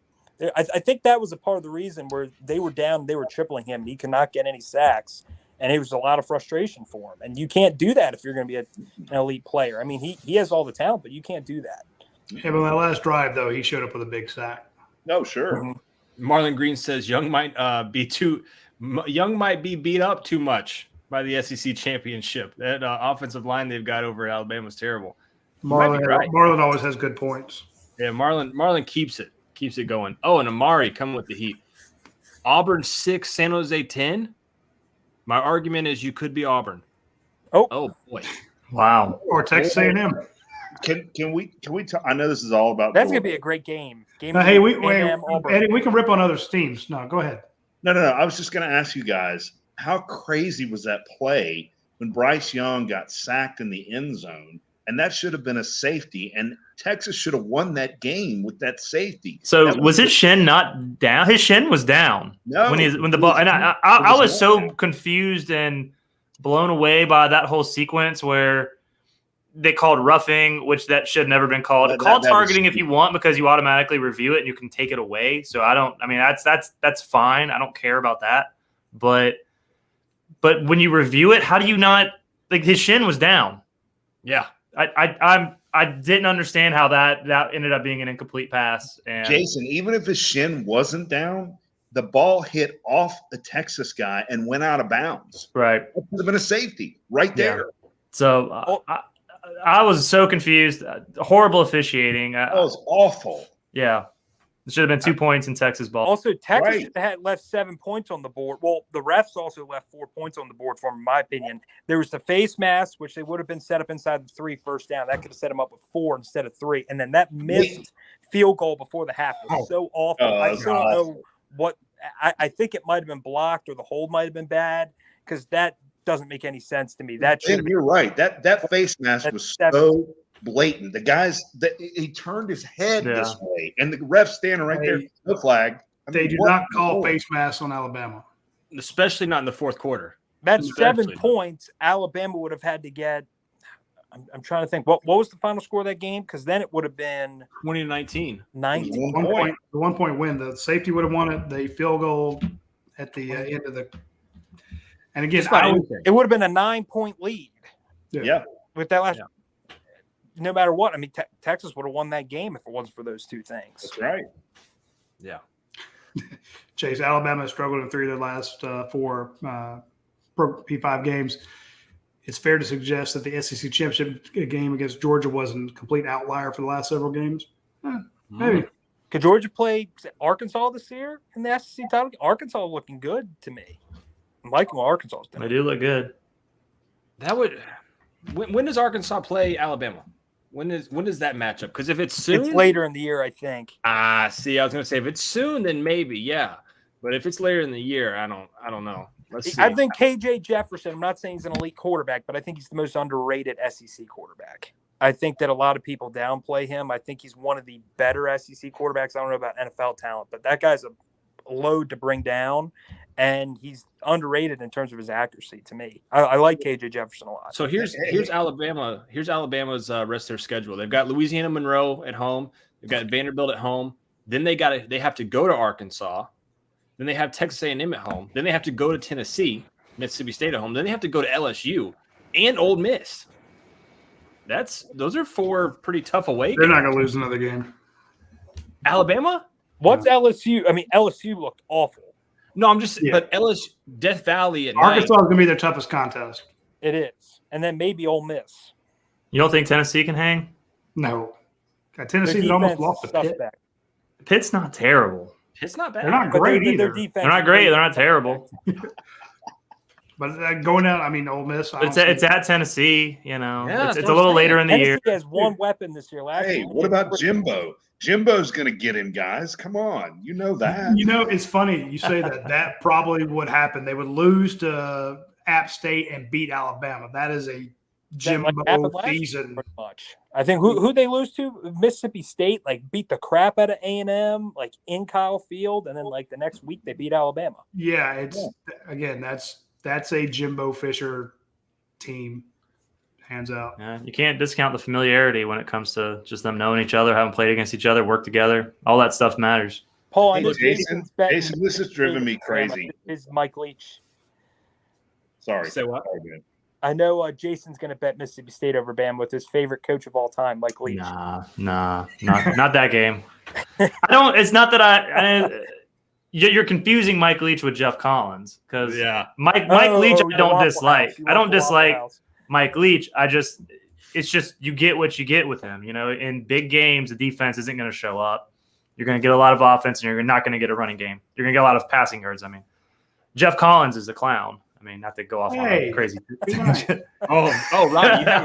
Right. There's a whole diatribe. Yeah. That was a Rockdale County High School senior, by God. This is just Mike Leach wear He's probably a nice person, sure, but as a coach, Mike Leach wear mom jeans better than Jeff Collins, though. That's my question. Nah. I'm going out on a limb here. By the end of the season, Brian Bohannon will be the head coach at Georgia Tech, and he'll bring back the triple option to the flats. I will one up you. Deion Sanders will be the next Georgia Tech head coach. That's what I think. He's smarter than that. Yeah, he's waiting for you, isn't he? I thought if Florida State lost last week that Deion would be the head coach within days. At least their fans would make him the head coach within days. I'm just saying, Deion to ATL would be crazy. Yeah, I don't think he would do it. Hey, they need Brian Bohannon. That is a up and coming coach. He's a badass. To run the option in 2022 or 2023. Was to run the option in 2023. Yeah, I mean, hell, it's such a different Would game it be a now. step back from where they are now? You can't get recruits the way that Paul Johnson could in the late 2000s when you could still get some guys that come run that offense. Like guys don't want to do that With the anymore. transfer portal, I think you can. Unless you're Army, Navy, or Air Force, you should be banned from running that offense. I think that should be tradition at this point, that if you run that offense, you're that. Otherwise, I do not want to see that trash on my TV screen or with my eyeballs. Nor have to prepare for it, because Kirby said they prepared for it starting in August for that game. Well, that's the one thing that could help Tech. That's the one thing that could help Tech is you have to have something different. Well, when Paul Johnson was good, when he was good those years, I mean, it was every 3 years or so when they were actually competitive in the ACC, it was you had seniors who could run that offense masterfully, and every team has to wait until the week of to prepare for it, and that is really hard to do. But, well, here's the thing, Jason. Are teams doing the same thing for Tennessee? No, but do you take one segment out of your practice every week to work against that hurry up offense that they run? No, I mean, so many teams do that. I think you're practicing against tempo all over the place. Every team is these days. But do all the teams run as fast as Tennessee does? Tennessee runs pretty fast. But there are other teams. I mean, Tennessee's not the only team that goes that fast. They definitely execute very, very well. Tempo is different than triple option cut. Well, I know. I'm just saying that. But I mean, that's when you do it differently, or at least so much better than everybody else. You're like, hey, we can't wait till the week of to practice going up against a team with this sort of tempo. So, hey, maybe on Thursdays or Wednesdays, and segment 23, we bring the scout team on and see if they can knock out, tell them to go balls to the wall and try to get our substitutions in, try to deal with something at that speed. Hey, Jason, this has been driving me crazy. Explain the painting behind you. Is that Egyptian? What is that? Oh, yeah. No, it's African. So my wife's dad, my father-in-law, I guess is the proper term. My wife's dad? Yeah. My father-in-law. He like in the 70s or something went backpacking in Africa and maybe Morocco. This is where it's from. Yeah, it's some crazy art that he took back and then just like gave it to us when we. Oh, so that's like real deal, right? Oh, it's real deal. Yeah, it's like African art from the 70s. So cool. It's just been every time I see you, it's right. Crazy. Yeah. If you want some Egyptian art, we have a bunch of papyrus in the living room. I can change spots and you can check it out. Oh, that's cool. Speaking of art, Eddie, that's a perfect segue for what's on your shirt. What's on my shirt? Yeah, what's on your shirt? This is 7-6 Chance 2021. Yeah. Pull Big it up. sponsor of the show. One of the best shirts ever. Yeah. The 76.com, guys. If you don't already know Chance Kelly, they do a phenomenal job over the 76. Their shirts, I've got one on right now. See if I can back up without knocking this. Hey, I love the fact that he took last week and made it into a shirt. I've been to Athens and I like it. That is fantastic. Dude, Dane bought one of those immediately. That is so awesome. Hey, who was the guest picker that said that? Jack Harlow, the rapper. I got to get that, man. That's really awesome. Cool. I've been to Athens and I like it. That's what he said when he put up. Three people said the same thing. This is all right. So Jack Harlow, not to go off on a tangent, he right before he blew up, he was supposed to play at the Georgia Theater, and I looked him up and I was like, "It's pretty cool. I'll be the oldest person there, but why not?" And I thought I was really close to buying tickets, and then that was right. Like COVID hit like maybe a few weeks later, and next thing you know, every concert got canceled, and so and then he blew up to the point where like he'll never perform in Athens. Just he outgrew Athens during the pandemic. Not only did he say it, Corso echoed it. He said the exactly. Same thing. Yeah. Is he the guy that sings First Class? Yes. That's a good song. So not to get too off topic, guys, but yeah, they can make shirts, and that's what they do. They make shirts for the occasion. You see Eddie right there rocking the 2021. I've got a champion tee right here. And not only are these things good looking, they're comfortable as hell too. But that's not his best work. His best work. I want great material. Click on that. Click on the belt. Yeah, I was getting to it. Look at this, man. This is crazy. I This love belt the right here. state of Georgia logo with the helmet stripes on it. And he also does one with the Braves. And now here's the thing, you can get the Look at that. That's awesome. That's really that's nice. just badass. And you don't even have to be a huge Georgia Bulldogs fan to think that is cool. My point I'm being, gonna have to start tucking my shirts in to wear that. Yeah. I'm gonna Yeah. do that. Yeah. now you get that muffin top like I got, it doesn't help you any. But I'm Eddie's saying, jacked. Eddie hits the gym every morning, night, day, every time he can. But no, that hat, and that's just and the point being, they come up with some great design. So, and again, this is Georgia fans creating gear for Georgia fans. This isn't. I mean, this started out like a garage. This wasn't. Yep. This isn't Fanatics, and I got nothing against Fanatics. We found out right now you can go to Fanatics and get actual Georgia jerseys with players' names on the back. So I feel, I'd want to go get one for AJ Green. I remember him getting busted. Oh, yeah. Hey, Lottie, what I love about Chance's shirts and 7-6 is that they're personal. They mean something to us. You know what I mean? I mean, sometimes you have to figure it out. Other people are really like, what is that? What does burn the boats mean? We know what it means. Yep. Or he'll create a Cogs or Geese t-shirt for us right now. Yeah. I mean, so guys, go to the 76.com, use code POS22, get 20% off your order. And like I said, these shirts are awesome. I wore this Duck Hunt shirt, I think 3 times this week to Target, just because it was it wasn't even like, it was kind of because I wanted somebody to ask, like, oh, that shirt's pretty sick. And I could say like, yeah, I got like a podcast that's sponsored and not like that, like kind of reel them in, but also it's super comfortable too. So I just wore it, and I wore it today to go pick up some stuff from Target. Yeah, I wear my Saturdays in Athens shirt that he sent me because it's actually one of the few cotton shirts I like. Yeah, they are amazing. So check out the guys at the76.com. Use code POS22. Get yourself a cool new shirt. They're going to have shirts throughout the year. And also, they don't just do shirts. They're there for everything.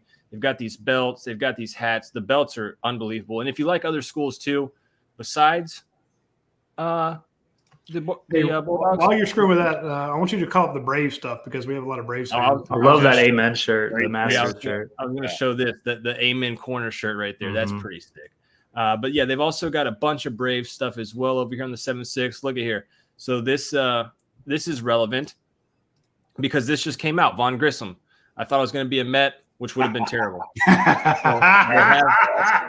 they have a shirt for that right there. That just First place, yeah, up in the sky. Here's the Braves belt right here. That's cool. That's awesome. That's clean. So they're doing great work over there. And you just keep doing that stuff. I'm gonna sit here and talk about some of these other people though. Well, yeah, go ahead. I like what Paul Johnson was said because every team was taking a bye week off before playing Georgia Tech, giving them an extra week to prepare. Yeah, hey, sucks to be you, Paul Johnson. But if you're going to run that to a weird offense, people are going to take time to figure it out. Well, they had to. I mean, yeah, exactly. That one. Go ahead. Alabama always gets that extra person playing in the games. Naming the person is ref. Hey, I have a meme weekly tweet about the referees. Not so much this week. Again, Georgia played a very clean game. They played, more importantly, the first game of the year last week against Oregon. Like 4 or 5 penalties, very clean. But you see, the first time Alabama gets in a tough game, they set a record for penalties under Nick Saban. Just did not look like a normal thing. But what did they have, Roddy? 15 penalties? I think it was 15. So normally the refs are pretty fair to them, and when it matters the most, it seems they get the best calls, like with that safety situation. But they did get busted a lot by the referees, and I rip on the refs all the time. But I will say, look, they threw flags on Alabama nonstop. So until they decided not to. Until the most important part of the game, we're not going to let them lose. Safety and the face mask. Yep. Keep it in the pocket. Hey, Eddie, do you mind if we bring Jeremy on? No, of course not. You kicking me off? Well, no. Hey, with that in mind, I got to get back to some editing, so you can keep Eddie on, and I can get out. All right, well, I'll keep Eddie on. See you, Jason. All right, I'll take care. Thanks, Jason. Jeremy, what's up, brother? Not much, guys, man. Just finally getting a chance to tune in. I've I remember last week I was on baby duty, having to put him down for the night. So Yeah. finally get a chance to tune back in. Go get him, man. Yeah. You already put You him don't want to to see. sleep. You want to see the baby. Yeah. He was asleep. You didn't have to move him.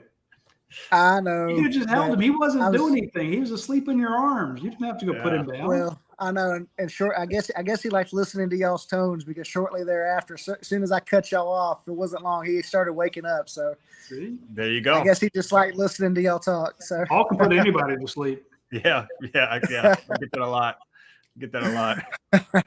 What's your thoughts on the game, Jeremy? Man, like I was mentioning to y'all last week, I'm a defense guy, so I really can't be upset. Like, I mean, I wanted to see a little more offense, I'm sure, like everybody else did.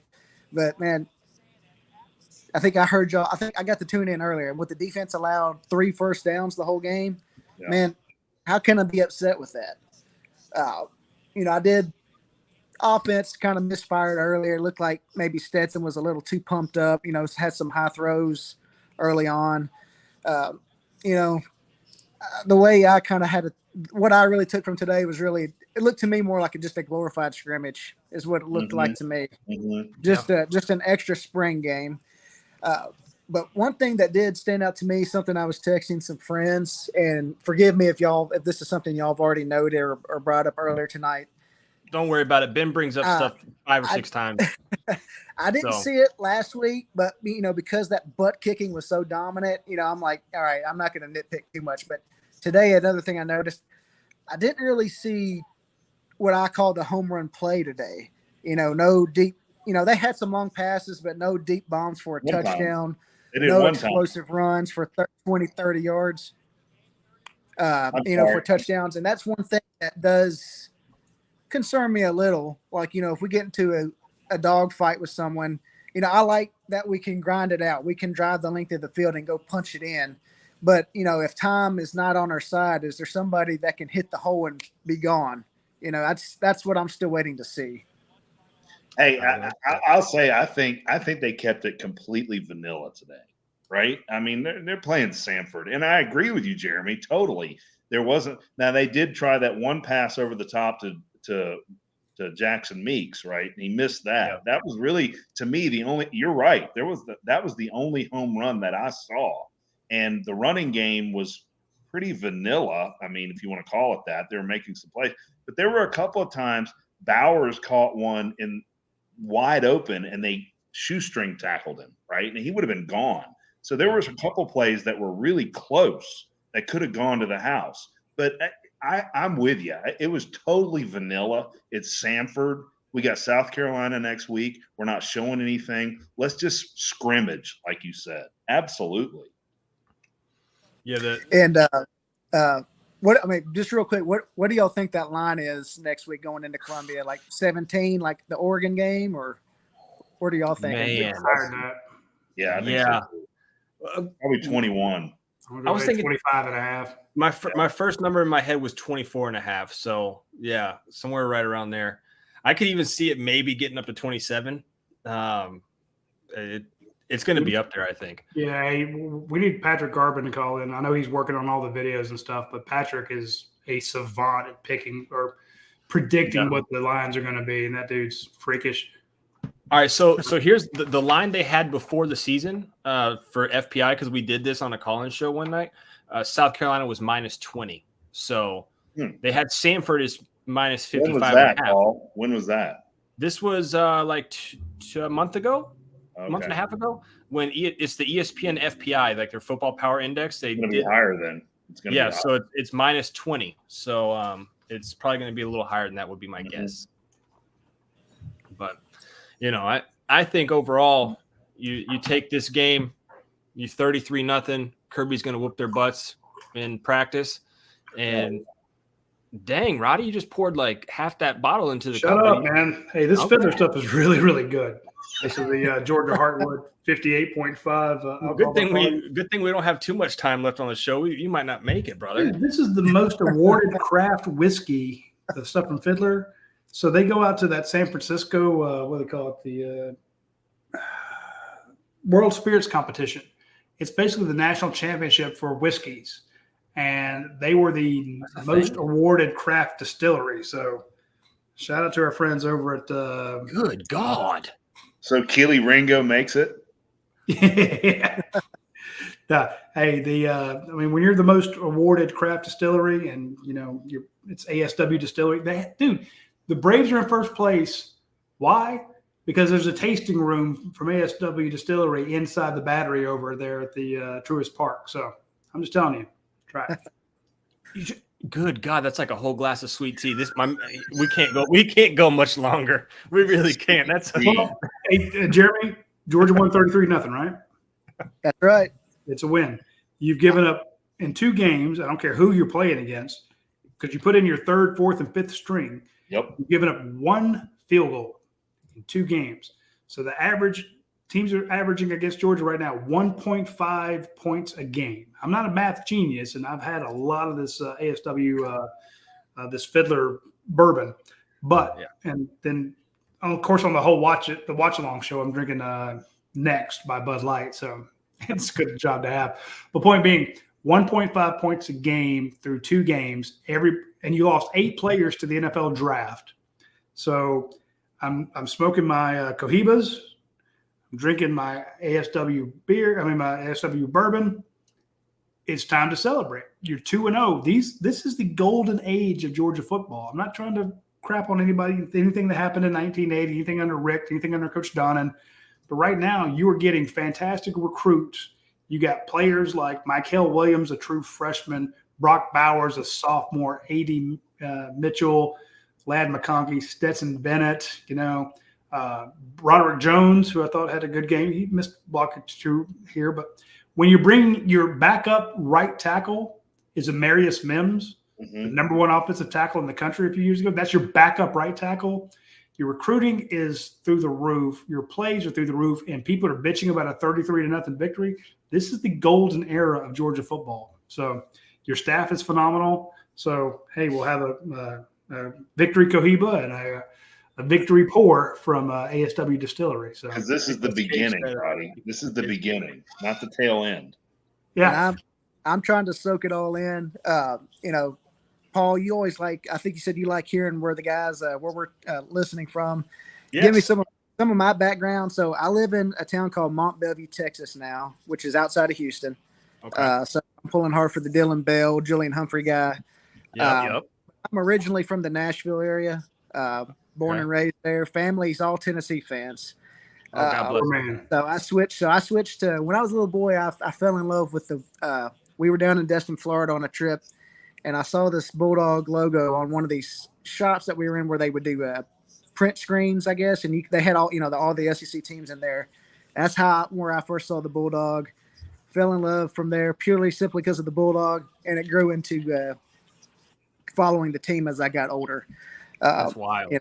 I hope Tennessee does well on the side every Saturday but one, and I hope we curb stomp them, on that one Saturday.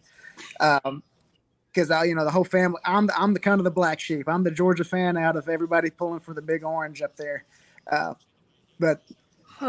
Back in the day, man, back in the 90s when it was Tennessee kicking Georgia's head in and Florida kicking Georgia's head in, and I used to ask my dad, man, I was like, when is it going to be Georgia's turn?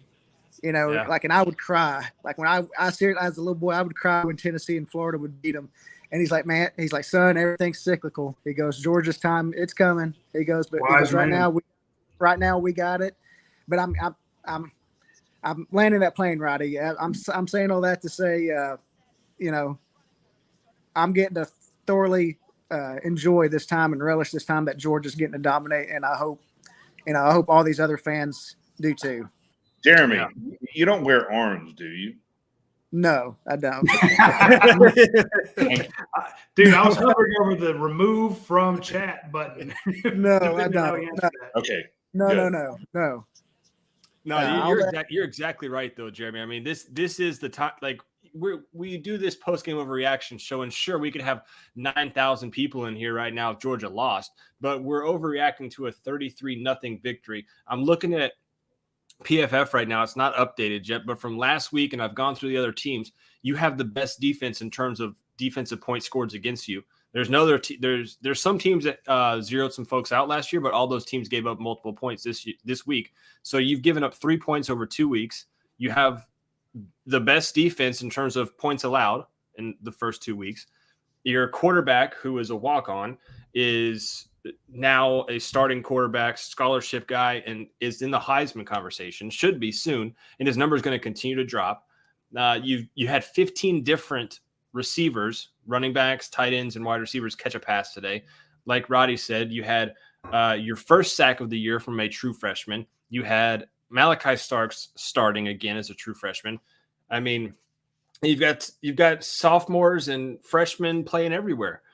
Yeah, you're going to lose some guys from this team, but you're just going to be able to reload. And it's been so long. It's been so long for Georgia to finally be able to reload and not rebuild, because that's what we've heard about Alabama for so long. They're able to reload. They don't rebuild, they reload. Georgia's at that point. Clemson, we heard the same thing about them. Georgia's at that point now, and I don't see it slowing down. So you're exactly right, Jeremy. This is like the golden era. You're going to beat South Carolina next week. The spread's going to – you just asked us what the spread was going to be, Jeremy, and we're over here debating, is it going to be 24 or 27 against South Carolina in Columbia when it's going to be 175 degrees. On the road. And the SEC East looks terrible. That's what I'm saying. You're gonna moonwalk into the SEC championship game.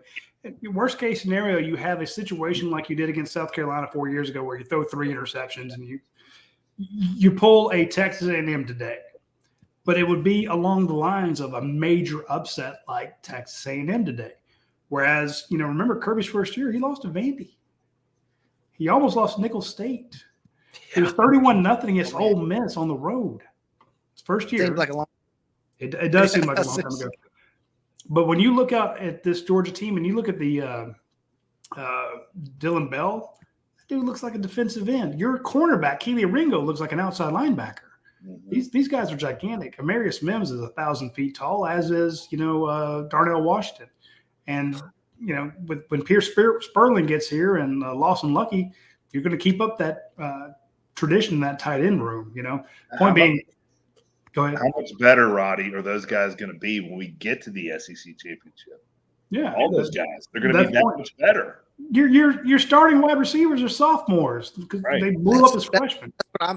That's what I'm thinking with Eddie. That young defense, those receivers, like how good are they going to be come? I don't know. Here, just in a month from now. Yeah. How good? How much?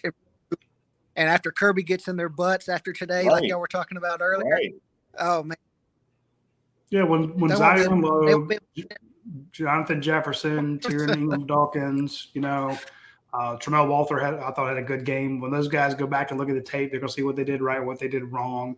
And it's going to be like, hey, go feast on Spencer Rattler. This guy can't run. This guy can't get away. And Georgia was worried last week about the possibility of Bo Nix taking off running, so they didn't really send anybody.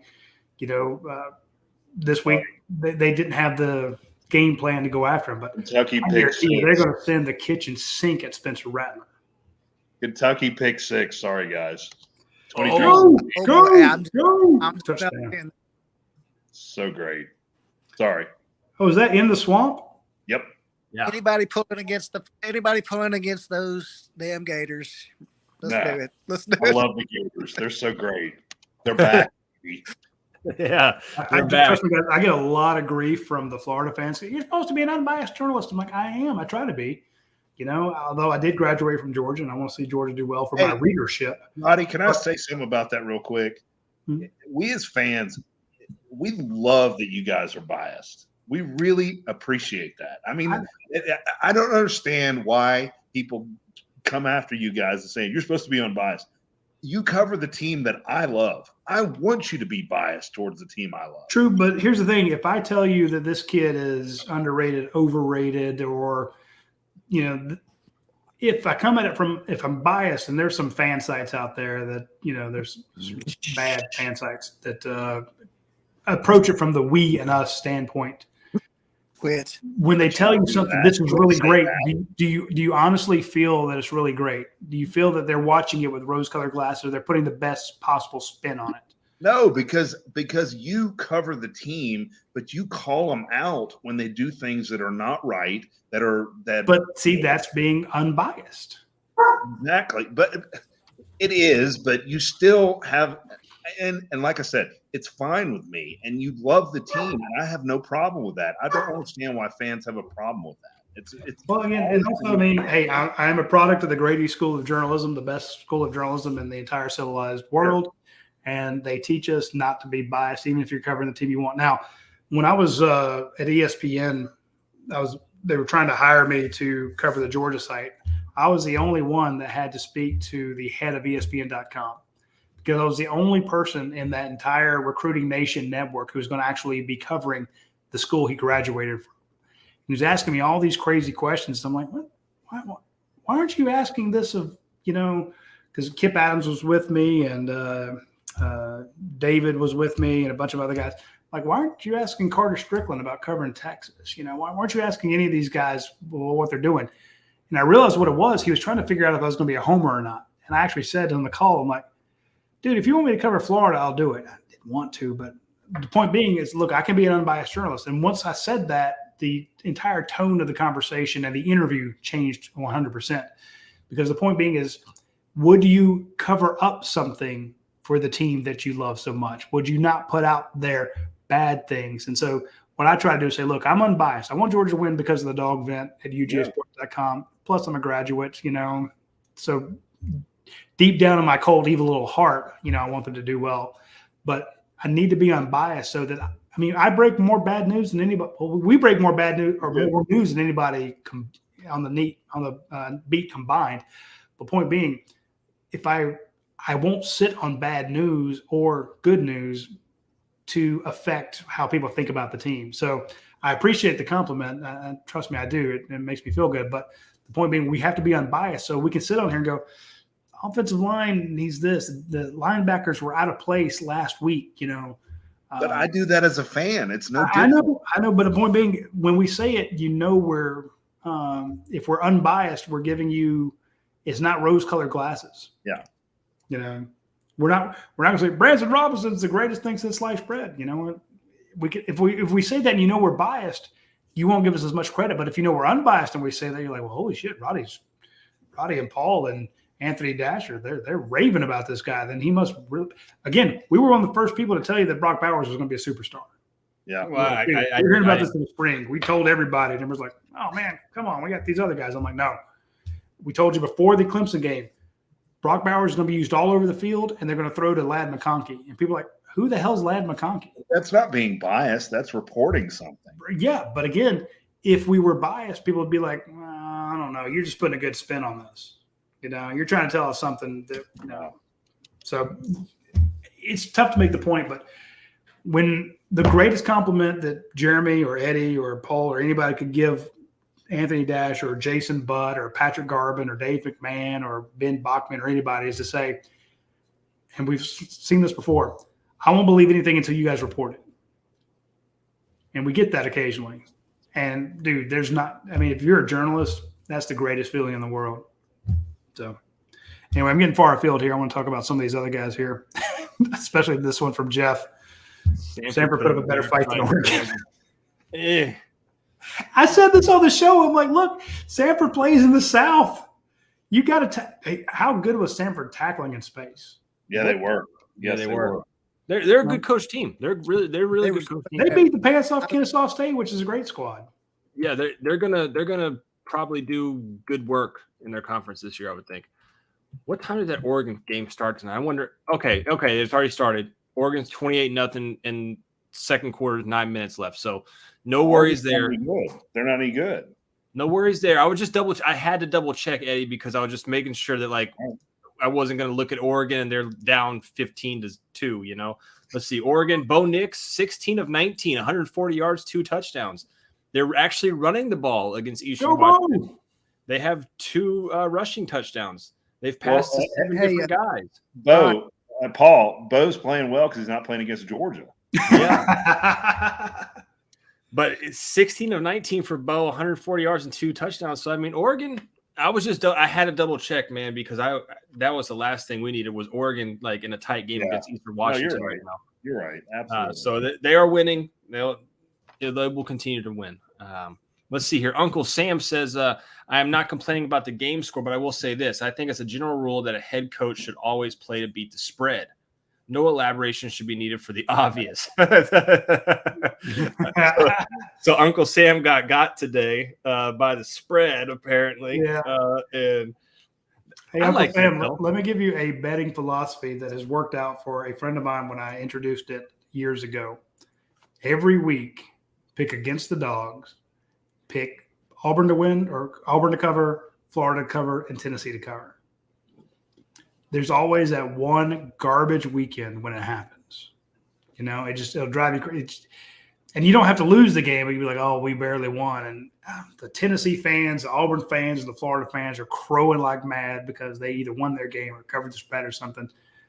There's just always that train wreck of a weekend for Georgia fans that just drives you crazy. And if you bet big, you'll hit it. So on that 4-team or 5-team, you add Alabama or add somebody else in there that you think is a major kind of rival for Georgia, and it'll hit every time because there's always just a one garbage weekend that'll just make you want to pull your hair out. I learned something in college, Roddy. Never bet against or for the Bulldogs. Just leave them out of the mix. What about you, Jeremy? Are you a gambling man? I'm not much of a gambling man, but yeah, I would tend to agree with Eddie. I don't really touch anything. I wouldn't want to touch anything with my team because I feel like it's almost like fantasy football. I play it, but I wouldn't want to. I don't want to find myself pulling against my team for something. Well, you do this. You take Georgia not to cover, and if they do, great. And if they don't, then at least you make money on it. So. Yeah, but just like what Jeremy said, you're kind of sitting in that in between where you're it's like called buying the win. Yeah, but it brings in this weird dynamic you don't want to deal with, right? Do I want my money? Or does my team? Yeah. So no. Another L for JT in West Virginia. Whoa. Oh no, from Kevin. Who they play? That's one looking up right now. No way. No way. Did they played Kansas. They lost 55-42 to Kansas. What? Oh, man. Sorry. Oh. I think there needs to be a line of people who need to tell Stetson Bennett, dude, I'm sorry. And somehow I'm rooting for JT Daniels. He's a good kid. Sure. But I'm a little annoyed because, again, when I told people that when we broke the news that Stetson Bennett was going to start, we received 9 types of hell on that. And again, when we're unbiased, I was one of them. Well, people believed it, because we're like, but so I'm rooting for him. But I try to tell people when Todd Monken and Buster Faulkner, Kirby Smart, and who else do they have on that offensive side? Oh God, Cortez, Hankton, yeah, Dell McGee. When they all agree, because remember they sit down as a staff and like, what are we going to do this week? JT's hurt. We got Carson Beck, and we have Stetson Bennett. They put Carson Beck. They took him from the second team, put him with the first team in practice, and in practice he bombed. Okay. Couldn't do it when he was with the number one. Arkansas game you're talking about, Roddy? Yeah, the UAB game right before it. Oh, okay. So the week leading up to that, they put him with the number ones on Monday or Tuesday. I guess it was Tuesday, and I won't use the terms that it was told to me, but he did not fare well. And they're like, okay, we can't do this. So they put in Stetson, and he got the start. We broke the news. Everyone thought we were high, or drunk on Fiddler or whatever. But the point being, then JT gets healthy, right? And everyone's waiting for JT to come back. Mm-hmm. If I hate, when we do our grades, we would say the offensive line A, defensive line B-, wide receivers C+, cornerbacks A-. We didn't do the coaches. And people say, well, why won't you grade the coach, especially if you're mad at the coach? And I always try to tell people like, Jeremy, I'm not going to grade the coaches because I don't know what the hell they called. If I knew what they called and it was a bad call, then we could grade them. But we don't know what the play calls were because you're trying to guess it based on what happens on the field. So they could call something, the players on the field don't execute it. And, well, if they'd executed it, maybe it would have worked out. So point being, I'm not going to second guess Del McGee. I'm not going to second guess Todd Monken. I'm not going to second guess Buster Faulkner, Kirby Smart, all those coaches. When they sit in the coaching room and go, who's our best quarterback?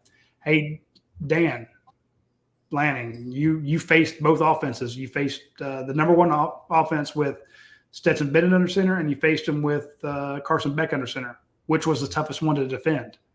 And he's like, well, Stetson gives us the best choice because, I can't send my guys because there's a threat of the run. So they stuck with him. And what did they say? He gives us the best chance to win. It wasn't saying that he's by far the better quarterback. They're just saying gives us the best chance. And he won you a title with it. I'll stand up and apologize right now because, Roddy, when that Arkansas game last year happened, if you remember, Stetson was announced as the starter. And we were all thinking, okay, it's Carson Beck. And it didn't happen. And I stood up and said, this is awful for the program. He is not the future of the program. Why are we doing this? Carson Beck is the future of the program.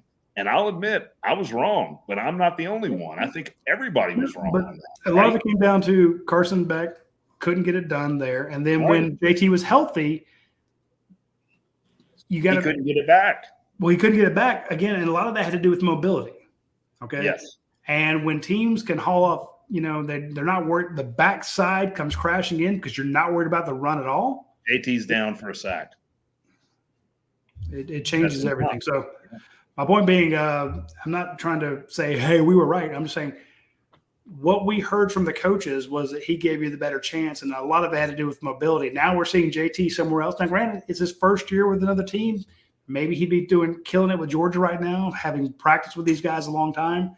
But it just kind of proves the fact that the coaches, they won a title because they knew what the hell they were talking about. And it might have been 51-49, but even that 2 points meant that Stetson gave you a better chance just with the mobility factor, But I also think this is a tangent. I think this goes back to the fact that you guys have zero access to practice, to what's going on. I mean, you have 2 minutes you get in there and see practice and you can see what's going on. At best 9 minutes. Right. Whatever it is. So once again, we have no idea what's going on. Right. Yeah. And we're all just assuming things like you guys are. Yeah, absolutely. But that's why we have to reach out to people who are inside the program, and we're like, Jeremy, what do you do for a living? What do I do for a living? Yeah. I do research for Kroger grocery stores. So, oh, cool. I'm usually up at the dark and early hour driving all over Houston to do research for Kroger's. For a company that does resets for Kroger. What is reset? Like they reset the whole store, right?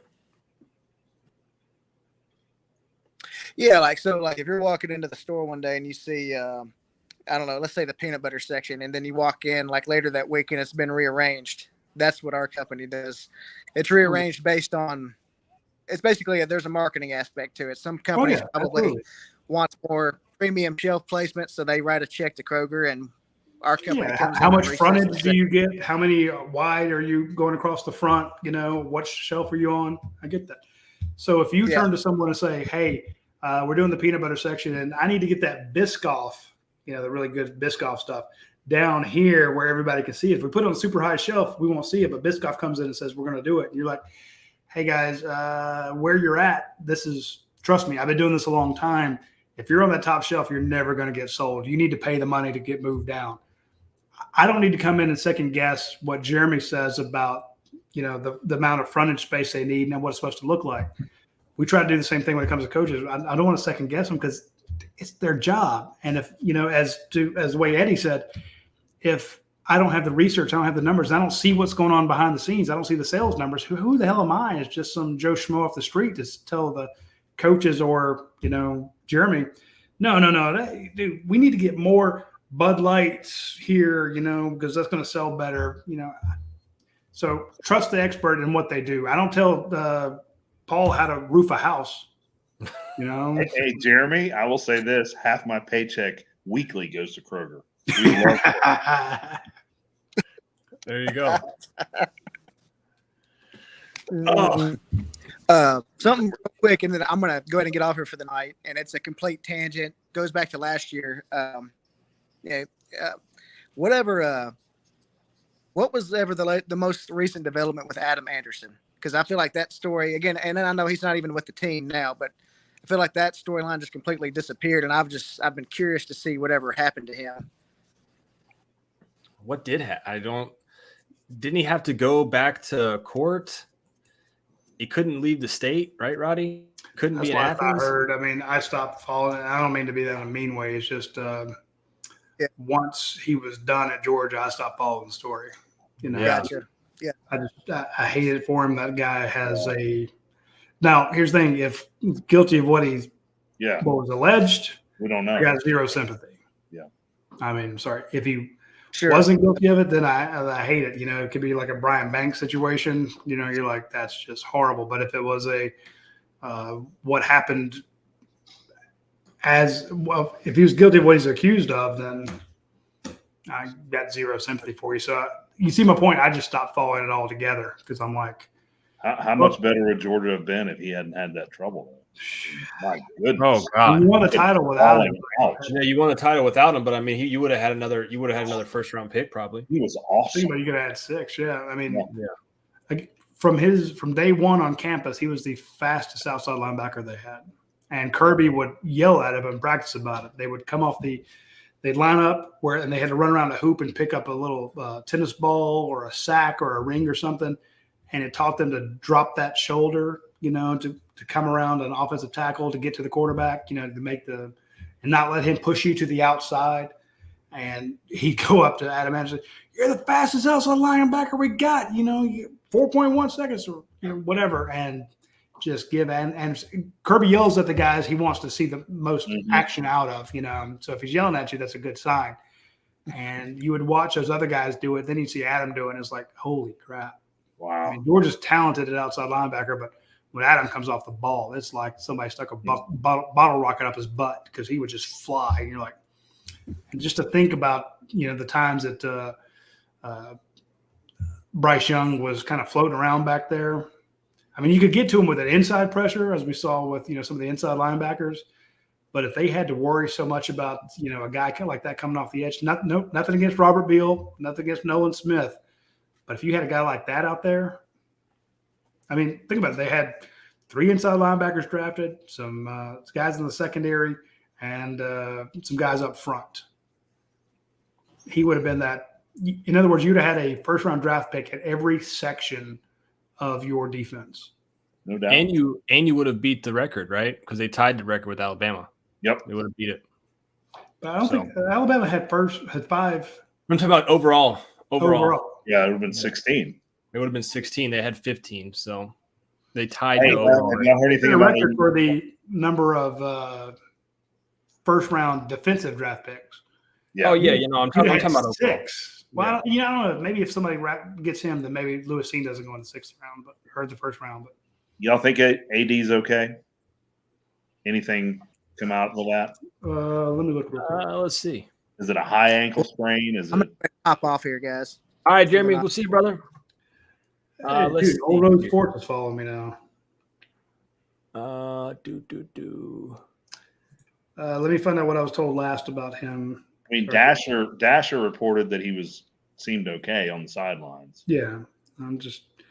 So That's just good, but sometimes I have a different source. I want to bring up what they told me.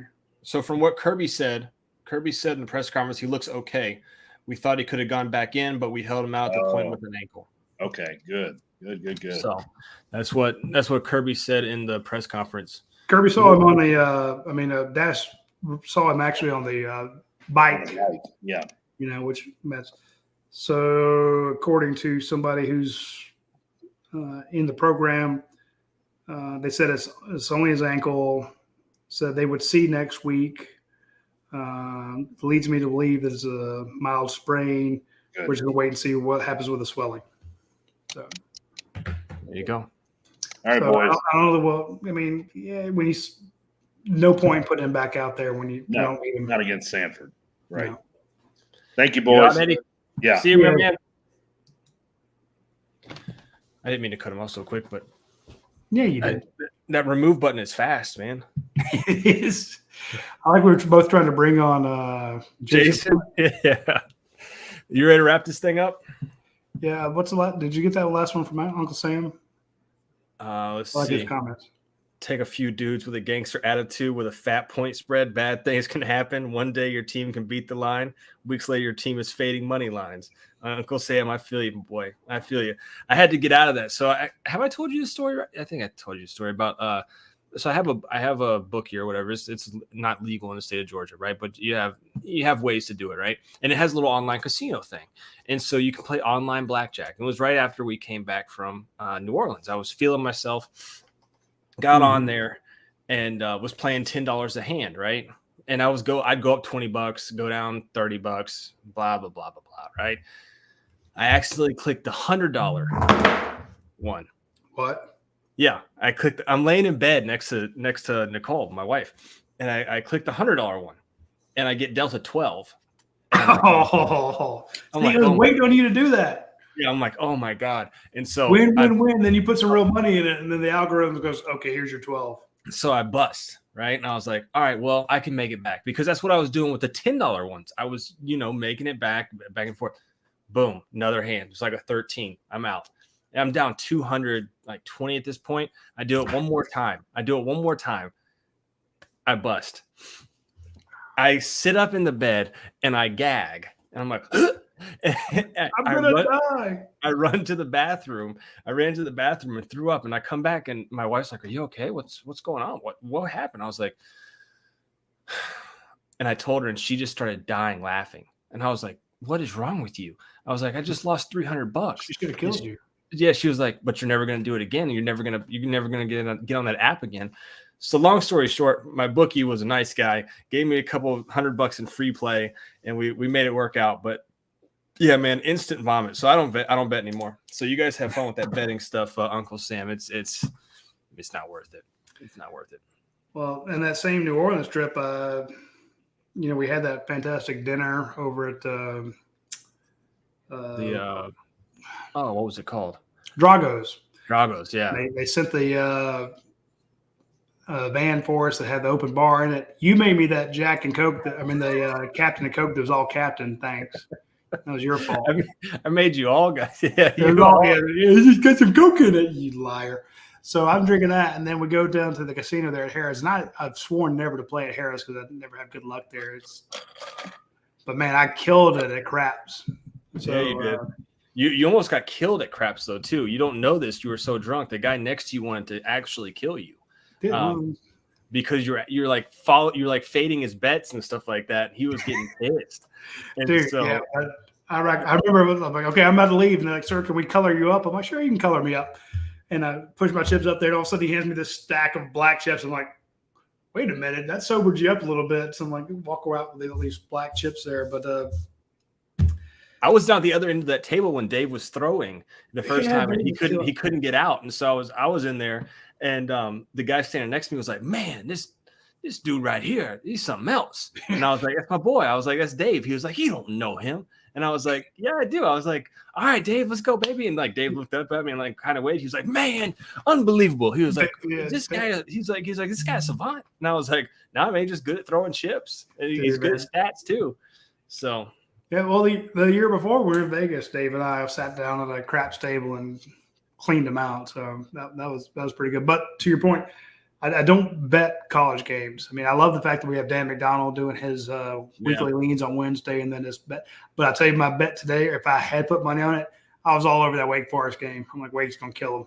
Wake's going to kill him. Had I put money today, I would have bet Georgia would not have covered this spread just for some of, and it wouldn't have been because of Hatch or anything. I thought the weather was going to be worse than it was. Yeah, no, I'm with you there. So I don't know what I'm sure Vegas still counts the bets, but when they go to that 12-minute running clock or 12-minute clock in the fourth quarter, I would assume that the bets still are valid, but that changes things. No, that's a good point because somebody mentioned that earlier. He's like, oh yeah, well, only scored 3 points the second half, but they also left off 3 minutes, and you did get into your third string offensive tackles, and you also got into the referees where like a guy would maybe in normal games he would be out of bounds, but you're winding that clock on the sideline. Exactly.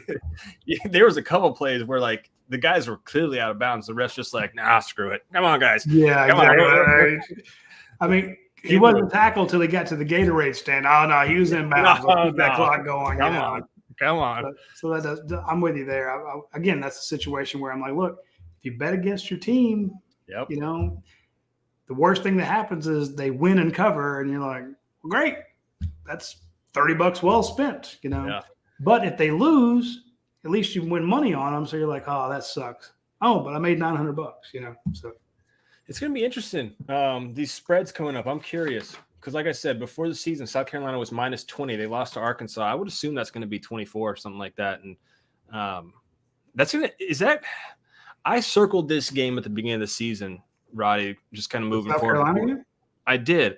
And the reason I did was because it was going to be a noon kickoff. We knew that pretty early on.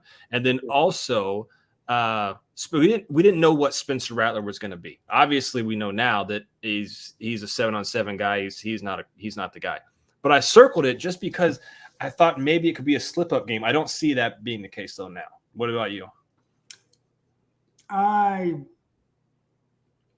don't see it being a slip-up game. I think they're just going to – I don't want to get into it because I was told not to by people who I trust. But Kirby loves Sam Pittman. Left on good terms. You know, that's perfectly fine. I do not think that he left on great terms with Shane Beamer. I'm not saying he's mad at Shane Beamer. Yeah. I see what you're saying. But I could definitely see a situation, especially when they go head-to-head on kids nearby, you know, and some of the recruiting stuff. Yep. So it's like, hey, we lost a recruit or two, not many, to South Carolina or Clemson, but I could see him going and say, look, there's some kids in South Carolina we want. We're going to go on there and hang 50 on them. Yeah. Let's put up a 50 burger and show anybody that's thinking about between us and South Carolina that we need to put them down, that they are not going to be competitive in the SEC East. So, like I said, it was a game early that I circled. Now, after watching, yeah, I'm with you there. It's like, and again, if you didn't today, notwithstanding, when you drub the number 11 team in the nation like you did against Oregon, you see what you're capable of. Yep. Okay. Now maybe Oregon's not as good, but you saw them. I mean, they're going to be doing pretty well today. They're doing fine now. Yeah. Yeah, but you know, it's like, hey, this is what you're capable of. Good luck, Spencer Rattler, getting away from when they really bring the heat. You know, he wasn't going to bring the heat today. Part of it was, you know, that catch and release that Hires was doing. You know, it's getting rid of the ball really quick. In that first game, I think Brent pointed out they were holding the ball like 1.6 seconds. Or it was crazy like, fast. Catch, get rid of it. You know, how can you get a pass rush then? You know, Georgia did against Clemson last year with JT Daniels, catch and release. Yep. So I don't think South Carolina's designed that way. So you're going to see, you know, good luck completing passes to a very good secondary when next week they actually bring some heat. So I'm not really worried about South Carolina. Of course, I said that 4 years ago and they threw 3 interceptions. So yeah, I just don't see it, but I just wanted to get your thoughts on that. You got anything else before we roll out of here, Roddy? No, just want to give a shout out to our friends at the Rogue Shop. Everybody go over there and I hit up our friends at the Rogue Shop. They have some fun stuff over there for you to get. They even have stuff for your dog. So if you want some CBD oil, if you do have a dog like mine that has some arthritis, be sure to hit them up because they have a good pain relief droplets for the puppy. And if you can't sleep or you have pain issues, check out the Rogue Shop. And, of course, our buddies at ASW Distillery and, of course, 7-6 Apparel. Get that. Again, that's just a good-looking shirt. So hit up any of our sponsors. And if you would, before you leave, share this on social media. If you're on Facebook watching it, share it. If you're watching it on YouTube, grab the link and share it on any of your social media accounts. It means the world to us when you do that. It helps us with the algorithm because all of a sudden, the more times it's shared, the more times it is suggested to other dog fans as something you should watch. So we greatly appreciate it if you would do that. It would mean a lot to me as a personal favor. We appreciate it, guys. We'll see you back next Saturday. We'll be on around 4 o'clock, 3:30, 4 o'clock for an early one. And we'll see you after the Georgia-South Carolina game. This has been the UGA Sports Postgame Overreaction Show. Paul Meharry, Ryan DeBolsi. We appreciate you guys so much. See you.